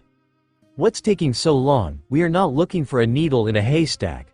How hard can it be to find 100 million berries?" Genzo shouted at his soldiers. "How do you know how much money is missing?" Nijiko's words trailed as her eyes widened, now understanding what was happening. "The bastard!" Genzo grumbled, knowing the Marine worked for Arlong. "You work for Arlong, this is why you know to look for 100 million berries, you bastards!" Nojiko shouted with fury, trying to fight, but Genzo held her back, knowing it wouldn't achieve anything. "We found them, sir, thank you for the money. Tell Nami to keep on working," Nezumi said with a wide grin as he and his soldiers walked away with the money, many of them already planning on how to use the money. Tomorrow is going merry finally reached Nami's island. The crew was ready to take on Arlong and his crew, especially Sanji, who couldn't stop speaking nonsense. Luffy suddenly felt something as they approached. His eyes widened, knowing why he was having this feeling, and a grin spread on his face, wondering just what kind of power it had. As they made their way towards Nami's house, the sun cast a warm glow upon the navigator's face, reflecting the hope that awaited them. However, a gasp escaped the navigator's lips, her eyes morphing into pools of sheer horror as they landed upon the sight that unfolded before her. The once sturdy door of her beloved sanctuary lay shattered into countless pieces. Caught off guard by Nami's sudden distress, Luffy, with genuine concern etched across his countenance, inquired, "What's wrong, Nami?" Without a moment's hesitation, her heart pounding with an unstoppable force, Nami's nimble feet propelled her forward, her voice piercing through the air as she shouted Nijiko's name. "Nojiko, are you here?" Nami's voice echoed through the quiet corridors of the house, filled with a tinge of concern and worry. As she cautiously stepped over the threshold, the atmosphere seemed to change, heavy with sorrow. And there, Nami's eyes landed on Nojiko, crumpled on the cold ground, her delicate form trembling as tears cascaded down her distraught face, leaving a trail of despair on the worn wooden floor. Overwhelmed with a mixture of relief and anguish, Nami rushed forward, her footsteps quickening, closing the distance between them in an instant. Nijiko. Thank God you are alright. She exclaimed, her voice laced with immense gratitude and a touch of disbelief. The weight of worry that had been crushing her chest suddenly lifted as she enveloped her sister in a tight, comforting embrace. The sobs Thaddy echoed in the room as she sought solace against Nami's shoulder. I'm sorry, Nami, but I couldn't do anything to stop them, Nijiko cried out as more tears rolled down her face. Nami looked confused as she backed away a little from Nijiko. Stop who? The Marines, they came here and took all the money, Nami. All the money you saved, Nijiko cried out, her voice cracking. Her words caused Nami to be a little surprised that her sister seemed to have known about what she had been doing. Don't cry, Nijiko, we don't need the money anymore, my crew will take care of Arlong and his crew, Nami claimed with a bright smile as she pointed towards a group of strangers. Huh? Nijiko couldn't help but look at her sister in confusion before looking at the strangers. With one glance, she could tell they were pirates, especially the one with the straw hat. Do not worry, Lady Nijiko, we will take care of Arlong. Just point us in the right direction, Luffy claimed with a wide grin. Nijiko opened and closed her mouth several times before looking at her sister as if to say, you have some explaining to do. Soon, the Straw Hat crew, including the civilians, were marching towards Arlong's house, which stood out from the rest of the houses on the island. The civilians had grabbed pitchforks and other weapons despite Nami reassuring them they wouldn't fight and they just needed to watch.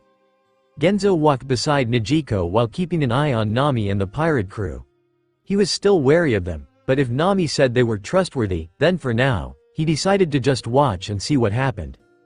As the Straw Hats stood before Arlong Park's entrance, Luffy stretched his arms before clearing his throat. It seems Arlong isn't really trying to hide himself. With a wide grin stretching across his face, Zoro eagerly exclaimed, well, let's get started. I can't wait to fight someone. As he deftly tied the vibrant green bandana around his head, his eyes gleamed with anticipation. Meanwhile, Sanji stylishly retrieved his lighter from his pocket, skillfully igniting the end of his cigarette. Bringing the smoldering stick to his lips, he drew a deep breath. He savored the intoxicating swirl of smoke that danced from within before gracefully exhaling, casting an enigmatic veil amidst the air. I'm ready, Usopp said as he drew his revolvers, filled with explosive rounds, and he had an entire box with flame rounds. I'll knock, Luffy declared with an air of detached determination, his voice devoid of emotion yet brimming with confidence. Without a moment's hesitation, he lifted his foot. With a swift and forceful kick, he propelled his leg forward, a thunderous collision reverberating through the air, shattering the silence and the very foundation of the imposing gates before him.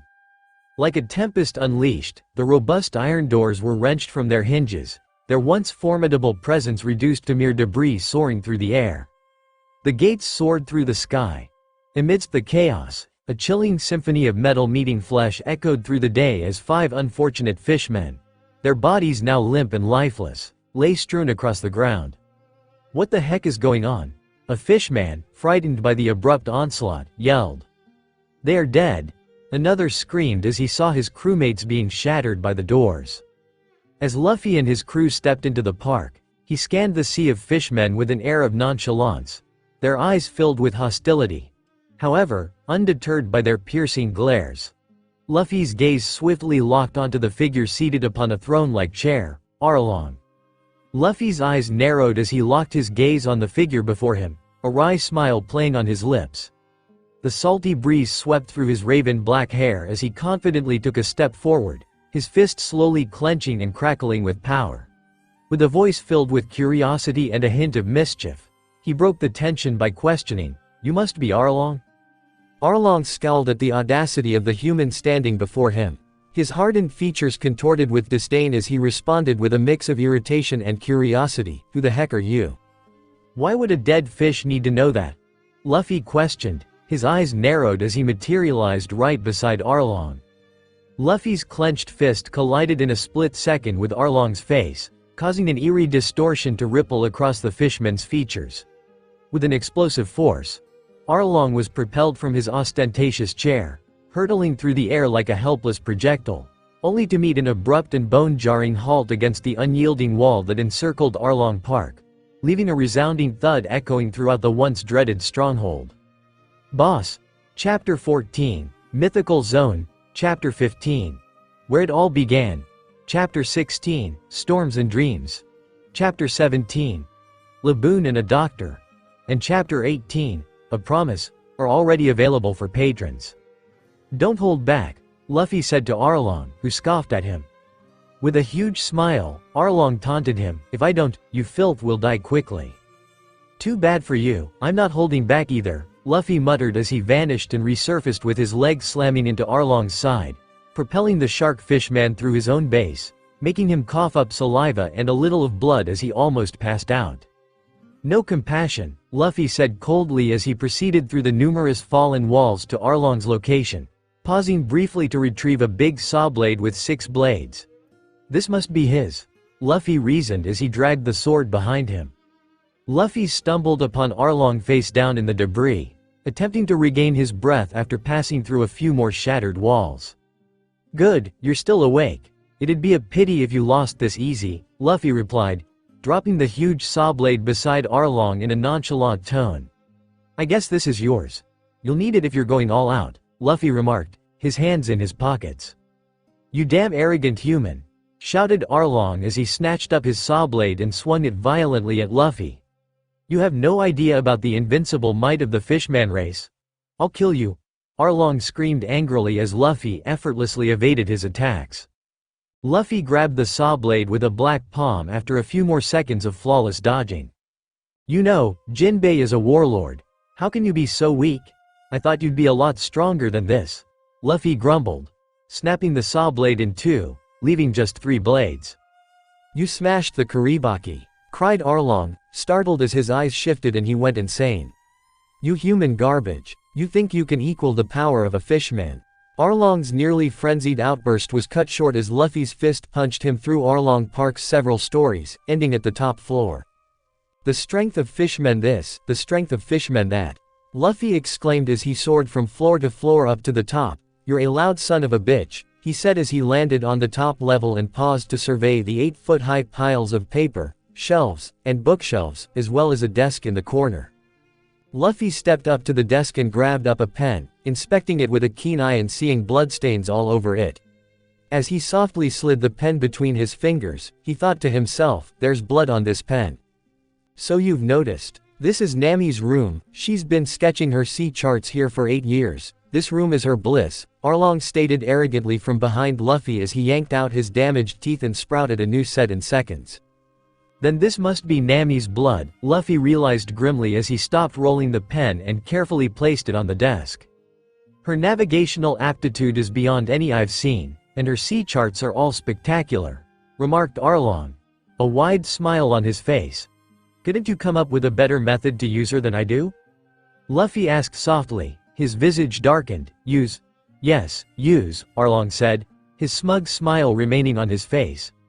Her abilities would be useless aboard your lousy ship, Arlong shouted, and I'm the only one who genuinely understands how to employ a lady like her.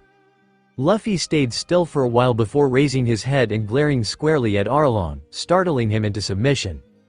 Luffy had never felt so enraged in his life, not as a youngster, not when Kuro treated his crew like puppets, and not even when Buggy destroyed that village. This fury he was experiencing was unbearable, and it was all directed at Arlong. Luffy roared out, his voice filled with bestial rage that bordered on feral. What the hell do you think you're doing with her, you dirty, lying piece of shit? Luffy slammed the desk into the wall, stunning Arlong even more. What are you doing? Shouted Arlong. Luffy dashed about the room, destroying the contents with bursts of dirt and dust, knocking away shelves and piles of maps. My sea charts, my 8 years' worth of sea charts, Arlong exclaimed as he whirled on Luffy and swung the last of his blade at him. But Luffy ducked and forced Arlong to slice his own sea charts. No. Luffy had completed trashing the room after a minute and had come to a halt in the center of it while Arlong scowled at him. You blasted human, you think you've won? I'm going to murder you brutally, shouted Arlong, opening his mouth wide and whirling like a drill. Shark on tooth, exclaimed Arlong as he charged forward towards Luffy. This is Nami's jail, Luffy replied, his gaze fixed on the approaching Arlong. I'm going to raise this place till there's nothing left but debris, he yelled as he punched Arlong in the nose, the nose shattering before grabbing his body and slamming it against the floor. Again and again. The floor crumbled, Arlong fell below. Luffy created his sword back, sending a wave that looked like shape of a blade that cut through concrete like butter. Arlong screamed in pain as his leg was severed from his body, blood pouring out like rain, but Luffy just jumped to his level, raising up his fist, engulfed in haki. "This is for my Nami," Luffy screamed out before slamming his fist on Arlong's back, causing him cough blood and smashing through the floor. Arlong was unconscious and wasn't moving. Luffy just scoffed before sending another wave cutting his left arm from shoulder down. But despite that, Arlong this time didn't scream. Luffy then jumped in the air. "K's no Nami," Luffy screamed, sending waves everywhere. The building started falling apart. After a few seconds of stillness, Arlong Park was severed in two by Luffy's strike, which had annihilated everything in its path, with Arlong at the end, his body sliced neatly in half by Luffy's onslaught. The structure, which had been demolished both inside and out, started to tremble and rumble with insecurity, leading onlookers to scream in fear and dread. "The building is about to collapse. Nami, we have to get out of here," Nijiko said as he grabbed Nami's arm and attempted to pull her away, but she remained still, her wide, astonished eyes refusing to leave the unstable structure. The structure collapsed, releasing a big cloud of dust and causing a vibration to move through the cement and split the ground. Luffy landed on the debris pile after letting himself fall from the sky and looking straight at Nami. "My Nami," said Luffy, "you're a member of my crew." Nami remained speechless till tears of joy welled up in her eyes and ran down her cheeks. She agreed. Her breath caught in her throat with intensity. "Tell the rest of the island," Luffy said, drawing everyone's attention to him. "This island is now under the protection of Monkey D. Arashi, Luffy," he said, eliciting joyous applause from the residents. "Arlong is dead. His rule is finished," said one of the villagers. Nami dashed up to Luffy and snatched his lips in a passionate kiss. Her sister was taken aback for a second before beaming at her. A loud, "Not fair," was heard from Sanji, seeing the shitty captain making out with Nami. "Now just hang on a second," yelled a voice from behind the peasants. The rat-faced marine caught everyone's attention. "We're here to apprehend the pirates and Miss Nami for theft and piracy," he added with a smug grin, causing everyone's emotions to darken. "Now ain't that just a mood killer?" Luffy said lightheartedly after a time, coming down from the debris with his sword in his hand. A pirate opposing me?" the marine questioned sarcastically and arrogantly. "Yep, but I believe the term standing against implies that both people mentioned are at the same level of strength, so I'd say I'm completely annihilating you and forcing you to kneel before me," Luffy said with a demonic grin as he walked towards the marine squad in front of him, some of the soldiers stepping back in fear, sweat pouring down their bodies. Men, arrest this guy right now, NNY enough. The rat-faced marine is a coward, exactly like his namesake. Luffy smirked as icy air and an intimidating aura poured out of him. The marines were frozen in place, their eyes wide with terror and breaths of terror coming from their throats. Luffy suddenly disappeared and reappeared behind the marines, sword in hand, a tiny wind passing past the troops. Siren to Baratie, all of the troops in front of Nezumi slumped, blood pouring from open wounds caused by Luffy's quick cuts. Nezumi turned around with wide eyes and seemed to be on the verge of passing out. "Why you pirates? The higher-ups will find out about this, and you won't be able to live, you hear me?" he said as he turned and ran towards his ship. Luffy grumbled as he sheathed his sword and started walking back to Arlong Park when he felt a sharp ache in his gut. He gasped, "GKH. The hell?" as blood began to gush from his wound after his struggle with Mihawk. "Luffy, what happened?" Nami exclaimed as she rushed up to him, drawing everyone's attention to him. Luffy said casually, "Nothing. Did you tear your stitches?" Zoro inquired. "I guess it's nothing to worry about," Luffy remarked before looking at his wound. Nami grabbed him by the shoulders and shouted, "You need to have this treated, you're such a slob." "Geez Luffy, you need to stop making our girls nervous," Sanji smirked. "You're such a bother, swirly brow," Zoro grumbled as he leaned against the debris. "What the hell did you just say to me?" Sanji said, threateningly, as he gazed at Zoro, sparks of rage flying between them. "Those two will never get along," Usopp whispered to himself as he sighed in disappointment, a drop of perspiration sliding down his brow. Nami took a glance around the little pirate crew before smiling. Luffy merely grinned and chuckled hisashishishi laugh as he returned Nami's gaze. Later, "You fool. Did you think a wound this enormous would heal on its own? Why would you even think about fighting with this?" shouted the doctor, as Luffy remained mute as the doctor handed him cotton swabs and rubbed his wound with alcohol every now and again. Luffy remarked softly, "To be honest, I forgot about it." "How? And who even caused this?" said the doctor, his voice tinged with displeasure. As he felt someone enter the room, Luffy remarked, "No one you need to worry about right now." Zoro's gruff voice yelled out with interest, "Hey Luffy, I've been wondering." Luffy hummed inquisitively, "Are we going to start training soon?"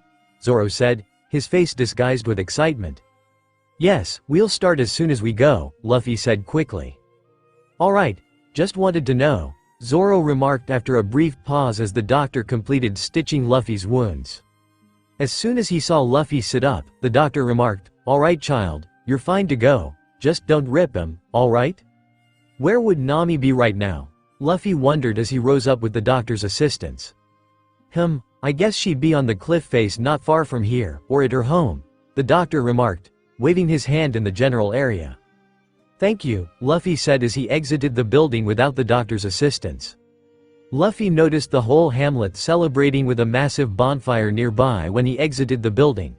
Perfect way to celebrate, Luffy thought to himself as he walked away from where he sensed Nami's presence. Luffy stepped into a clearing that led from the jungle and found two individuals at what seemed to be a grave on the edge of a cliff a minute or so later. As Luffy approached the individuals, he discovered that they were Nijiko and Genzo, who were serious, with Nijiko on the verge of tears.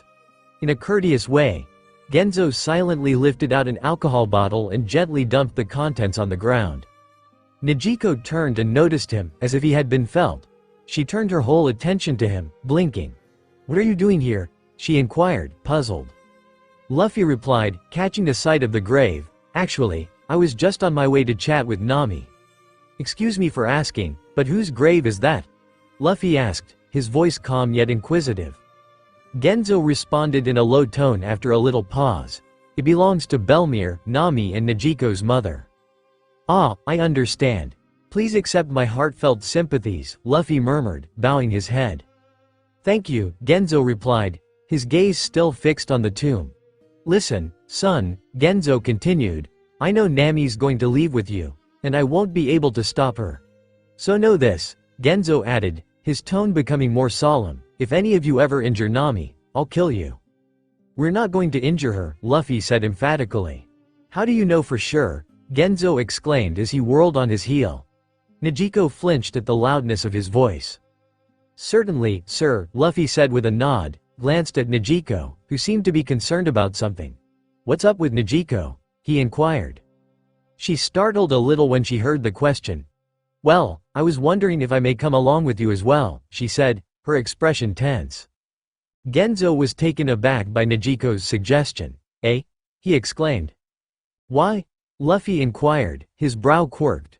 With a shrug, Nijiko said, "Well, I think it's just my protectiveness for Nami, but I guess I'm just sort of curious what the rest of the world is like." "How come she's so unconcerned about it?" Luffy wondered aloud. Luffy said, "Well, what might you add to the crew?" Nijiko hummed gently, her head tilted to the side. "Well, I could keep Nami in check since I know how she can be, particularly when she comes into money," Nijiko said, little jokingly. The dark-haired captain's only answer was silence, which made her somewhat nervous. If you want me to be able to fight, I'll learn, and you won't have to worry about it," Nijiko pleaded. Luffy responded, fine, which made Nijiko's face light up. "I'll let you join the crew, and I'll train you personally with Zoro, my first mate," Luffy remarked, eliciting a bright grin from the lavender-haired lady. She sprang and gave Luffy a massive embrace as she ran at him, shocking the guy for a short period. "Thank you very much, Luffy," she said with delight. "It's nothing," Luffy patted Nijiko on the back before seeing that Genzo remained stock still, dejected and with a horrified look on his face. "Is he going to be okay?" Nijiko raised an eyebrow as she let go of Luffy and looked at Genzo. I believe so, he's probably simply taken aback. I think, Luffy muttered as he walked back out of the clearing and towards the settlement. I still want to acquire some meat and wine. All right, Captain, Nijiko remarked lightheartedly as she followed after him. Genzo, who was still shell-shocked by the ordeal, was left alone in the clearing while he attempted to process what had happened. Later Luffy departed, choosing to investigate the area since the woodland gave him a strange vibe. He'd had this sensation since landing here, and Shanks had warned him that it may be due to his devil fruit. Upon arriving to the location where he had the peculiar feeling, he saw a massive hole in the ground. Luffy saw a chest at the bottom of the pit and pondered why no one had discovered it before. The chest seemed to be tiny, with a massive lock on it, which was shockingly made of gold. Luffy leapt down, grasping the chest, his hand on Haki, his hold on the golden lock, before adding power and tearing it apart. The chest partly opened as he removed the lock. Luffy smiled as he saw what was inside, knowing just who would desire this devil fruit. Luffy returned to his bed later that night, Nami waiting for him, and they were louder than they had ever been. After 3 days, over the course of 3 days, the whole hamlet partied until they passed out from weariness or inebriation. Only one person stood on the deck of the pirate ship, the Going Merry, while the rising sun welcomed numerous unconscious people with dazzling beams of the early morning sun. This figure was Luffy, who was dressed in PJ trousers and a simple black shirt, his hat dangling frolped a sip from the wine cup, softly licking his lips as he sipped the bitter yet tasty beverage. Luffy cleared his throat quietly and turned around without speaking to anybody. "Good morning, Zoro." "Mornin'," Luffy's first mate said gruffly as he strolled up to his skipper and leaned on the railing next to him. There was a brief pause in the stillness, which was broken by Luffy drinking his coffee. "So," Luffy began, laying his cup on the railing and turning to Zoro, his left arm leaning on the railing as well. "What do you need?" he inquired curiously.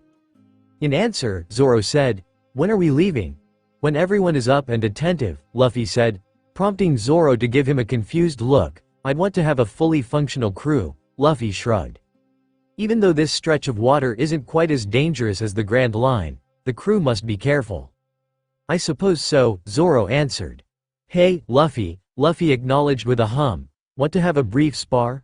Luffy raised an eyebrow in surprise. "Are you sure?" Luffy inquired. With a nod, Zoro completely turned to face his leader. "I know, I'm not in Mihawk's level," Zoro admitted, "but I'd want to know where I stand in comparison to you." Luffy sighed after a brief examination of Zoro. As he took up his cup again, Luffy remarked, "All right, if that's what you want." As he sipped his wine, he added, "Let me drink my wine first, then we can start."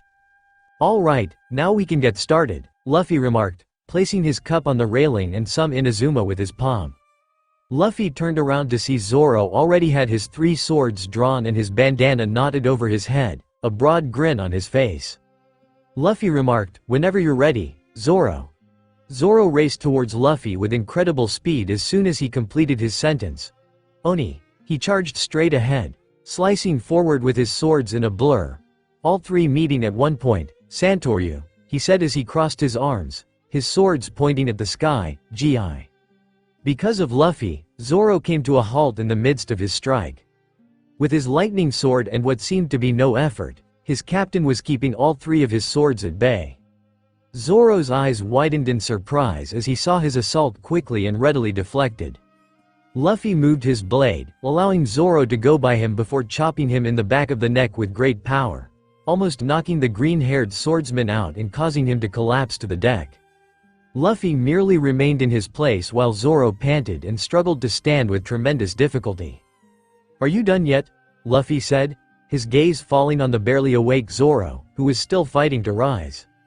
"Not yet," Zoro grumbled as he eventually got to his feet and turned to face Luffy, a determined expression on his face. "All right, come at me," Luffy shouted as he prepared his blade. Luffy said, turning his blades to the flat side, "Now do you want to finish this off?" "All good," Zoro remarked as he aligned his swords together to make a triangle before whirling them quickly. Luffy drew his swords up at a 45-degree angle and took a posture. As Zoro's swords blurred together, he murmured, "Nitoryu." Zoro continued to spin his blades, saying, "Santoryu Ugi, Sanzan Sakai," he yelled as he and Luffy collided for a fraction of a second before coming to a halt a little distance apart. Surai Sasutomu, Luffy was standing and turning towards Zoro when he saw that he was on one knee and gasping for air. "Can you stand, Zoro?" Luffy said, puzzled. As he attempted to rise, Zoro muttered, "Yeah. I suppose you shattered some of my ribs," he grumbled, placing his hand on his chest and drawing it away as if it had been burned. That was the aim of that technique. It's mostly employed to incapacitate the adversary or shatter their weapons, Luffy stated as Zoro passed out. Later, as he blinked his eyes awake, Zoro grumbled, "Where am I?" He moaned as he sat up from his resting position. "Luffy's room," said a voice from the room's corner. When Zoro turned around, he found the local doctor seated at Luffy's desk, browsing through a medical book. "Why? Of course, so that I may cure you," the doctor said as he shifted in his office chair to face him. When Zoro looked down at his chest, he saw it was wrapped and numb. He said, "Why does my chest feel numb?" As he jumped up from his chair, the doctor replied, "Oh, those are the medicines I gave you," he stated as he walked to the door. "You're fortunate the worst injuries you sustained were some shattered bones." "Is Luffy outside?" Zoro said, his curiosity piqued. "I had to ask him a question." He continued, his fingers on the door handle. "He and the others are waiting for Nami to come on board so you can depart." "All right," Zoro grunted as he rose from his bed. "Here we go," he murmured as he snatched his sword off the nightstand and slung it over his right hip. The doctor left the ship, Luffy thanking for taking care of them and Zoro. Luffy, Usopp, and Nijiko were all standing on the rear of the ship, waiting for Nami to arrive to the pier with the rest of the village so they could say their goodbyes. "Remember to spread those flags throughout the island and put them up," Luffy said to the locals, referring to a heap of black fabric under Genzo's feet. "Of course, it's the least we can do after all you've done," Genzo responded respectfully. "Hey, it's Nami," said one of the locals, attracting the attention of the pirates. They saw that the orange-headed woman had her head down. "Is she okay?" Luffy said after a little pause. "Perhaps," Usopp said, his gaze drawn to Nami. Nami seemed to take a deep breath before yelling something that caught everyone off guard. "Set sail." Luffy blinked many times before smirking and turning to his still crew. "Didn't you hear her? Set the sails. We're outta here," Luffy yelled, his crew rushing around the ship in a frenzy of activity. As the Going Merry prepared to depart port, Genzo said, "Wait up, aren't you going to take her first?" Nami started sprinting through the mass of villagers, weaving among each of them, taking sharp turns, looping back and sliding by each and every one of the befuddled inhabitants, as if to add to the confusion. "What the heck is she doing?" Usopp said, his voice rough and inquisitive. "She's saying goodbye in her own special manner," Luffy remarked, leaning on the railing. "What are you doing, Nami? Stop, at the very least, say farewell." The villagers' combined screams included the previously mentioned as well as a collection of "what the hell." "Stop right there." Nami reached the end of the pier and jumped in a single strong bound, clearing the space between the ship and the dock and landing gracefully on the railing next to Luffy. "Welcome aboard," Luffy sarcastically exclaimed as his navigator stepped over the railing and pushed her blouse up above her belly button, producing a little flood of wallets and coin bags with money notes and coins to stream down about her feet. "I hope this doesn't turn into a habit," Luffy grumbled as he shook his head. "Don't worry, Luffy. I'll only do this to strangers," Nami teased, holding a bill between her middle and forefinger and kissing it lightly. "Take care of yourself," she urged, winking at the peasants, who all had furious, shark-toothed grins on their faces. "That brat, she got us again," they said, stunned. "Take care of yourselves. I'll miss you," Nami said as she waved goodbye with a smile. Genzo yelled, "We'll miss you, you damn brat." With huge smiles on their faces, everyone at the pier was waving and saying goodbyes. "Hey, kid," said Genzo, drawing Luffy's attention. "Remember what I told you, okay?" he said. "I'll remember, old man," Luffy cried back, a little smile on his face. As the ship continued to sail away from Nami's home island, the sounds of the people becoming fainter and fainter until they faded away completely.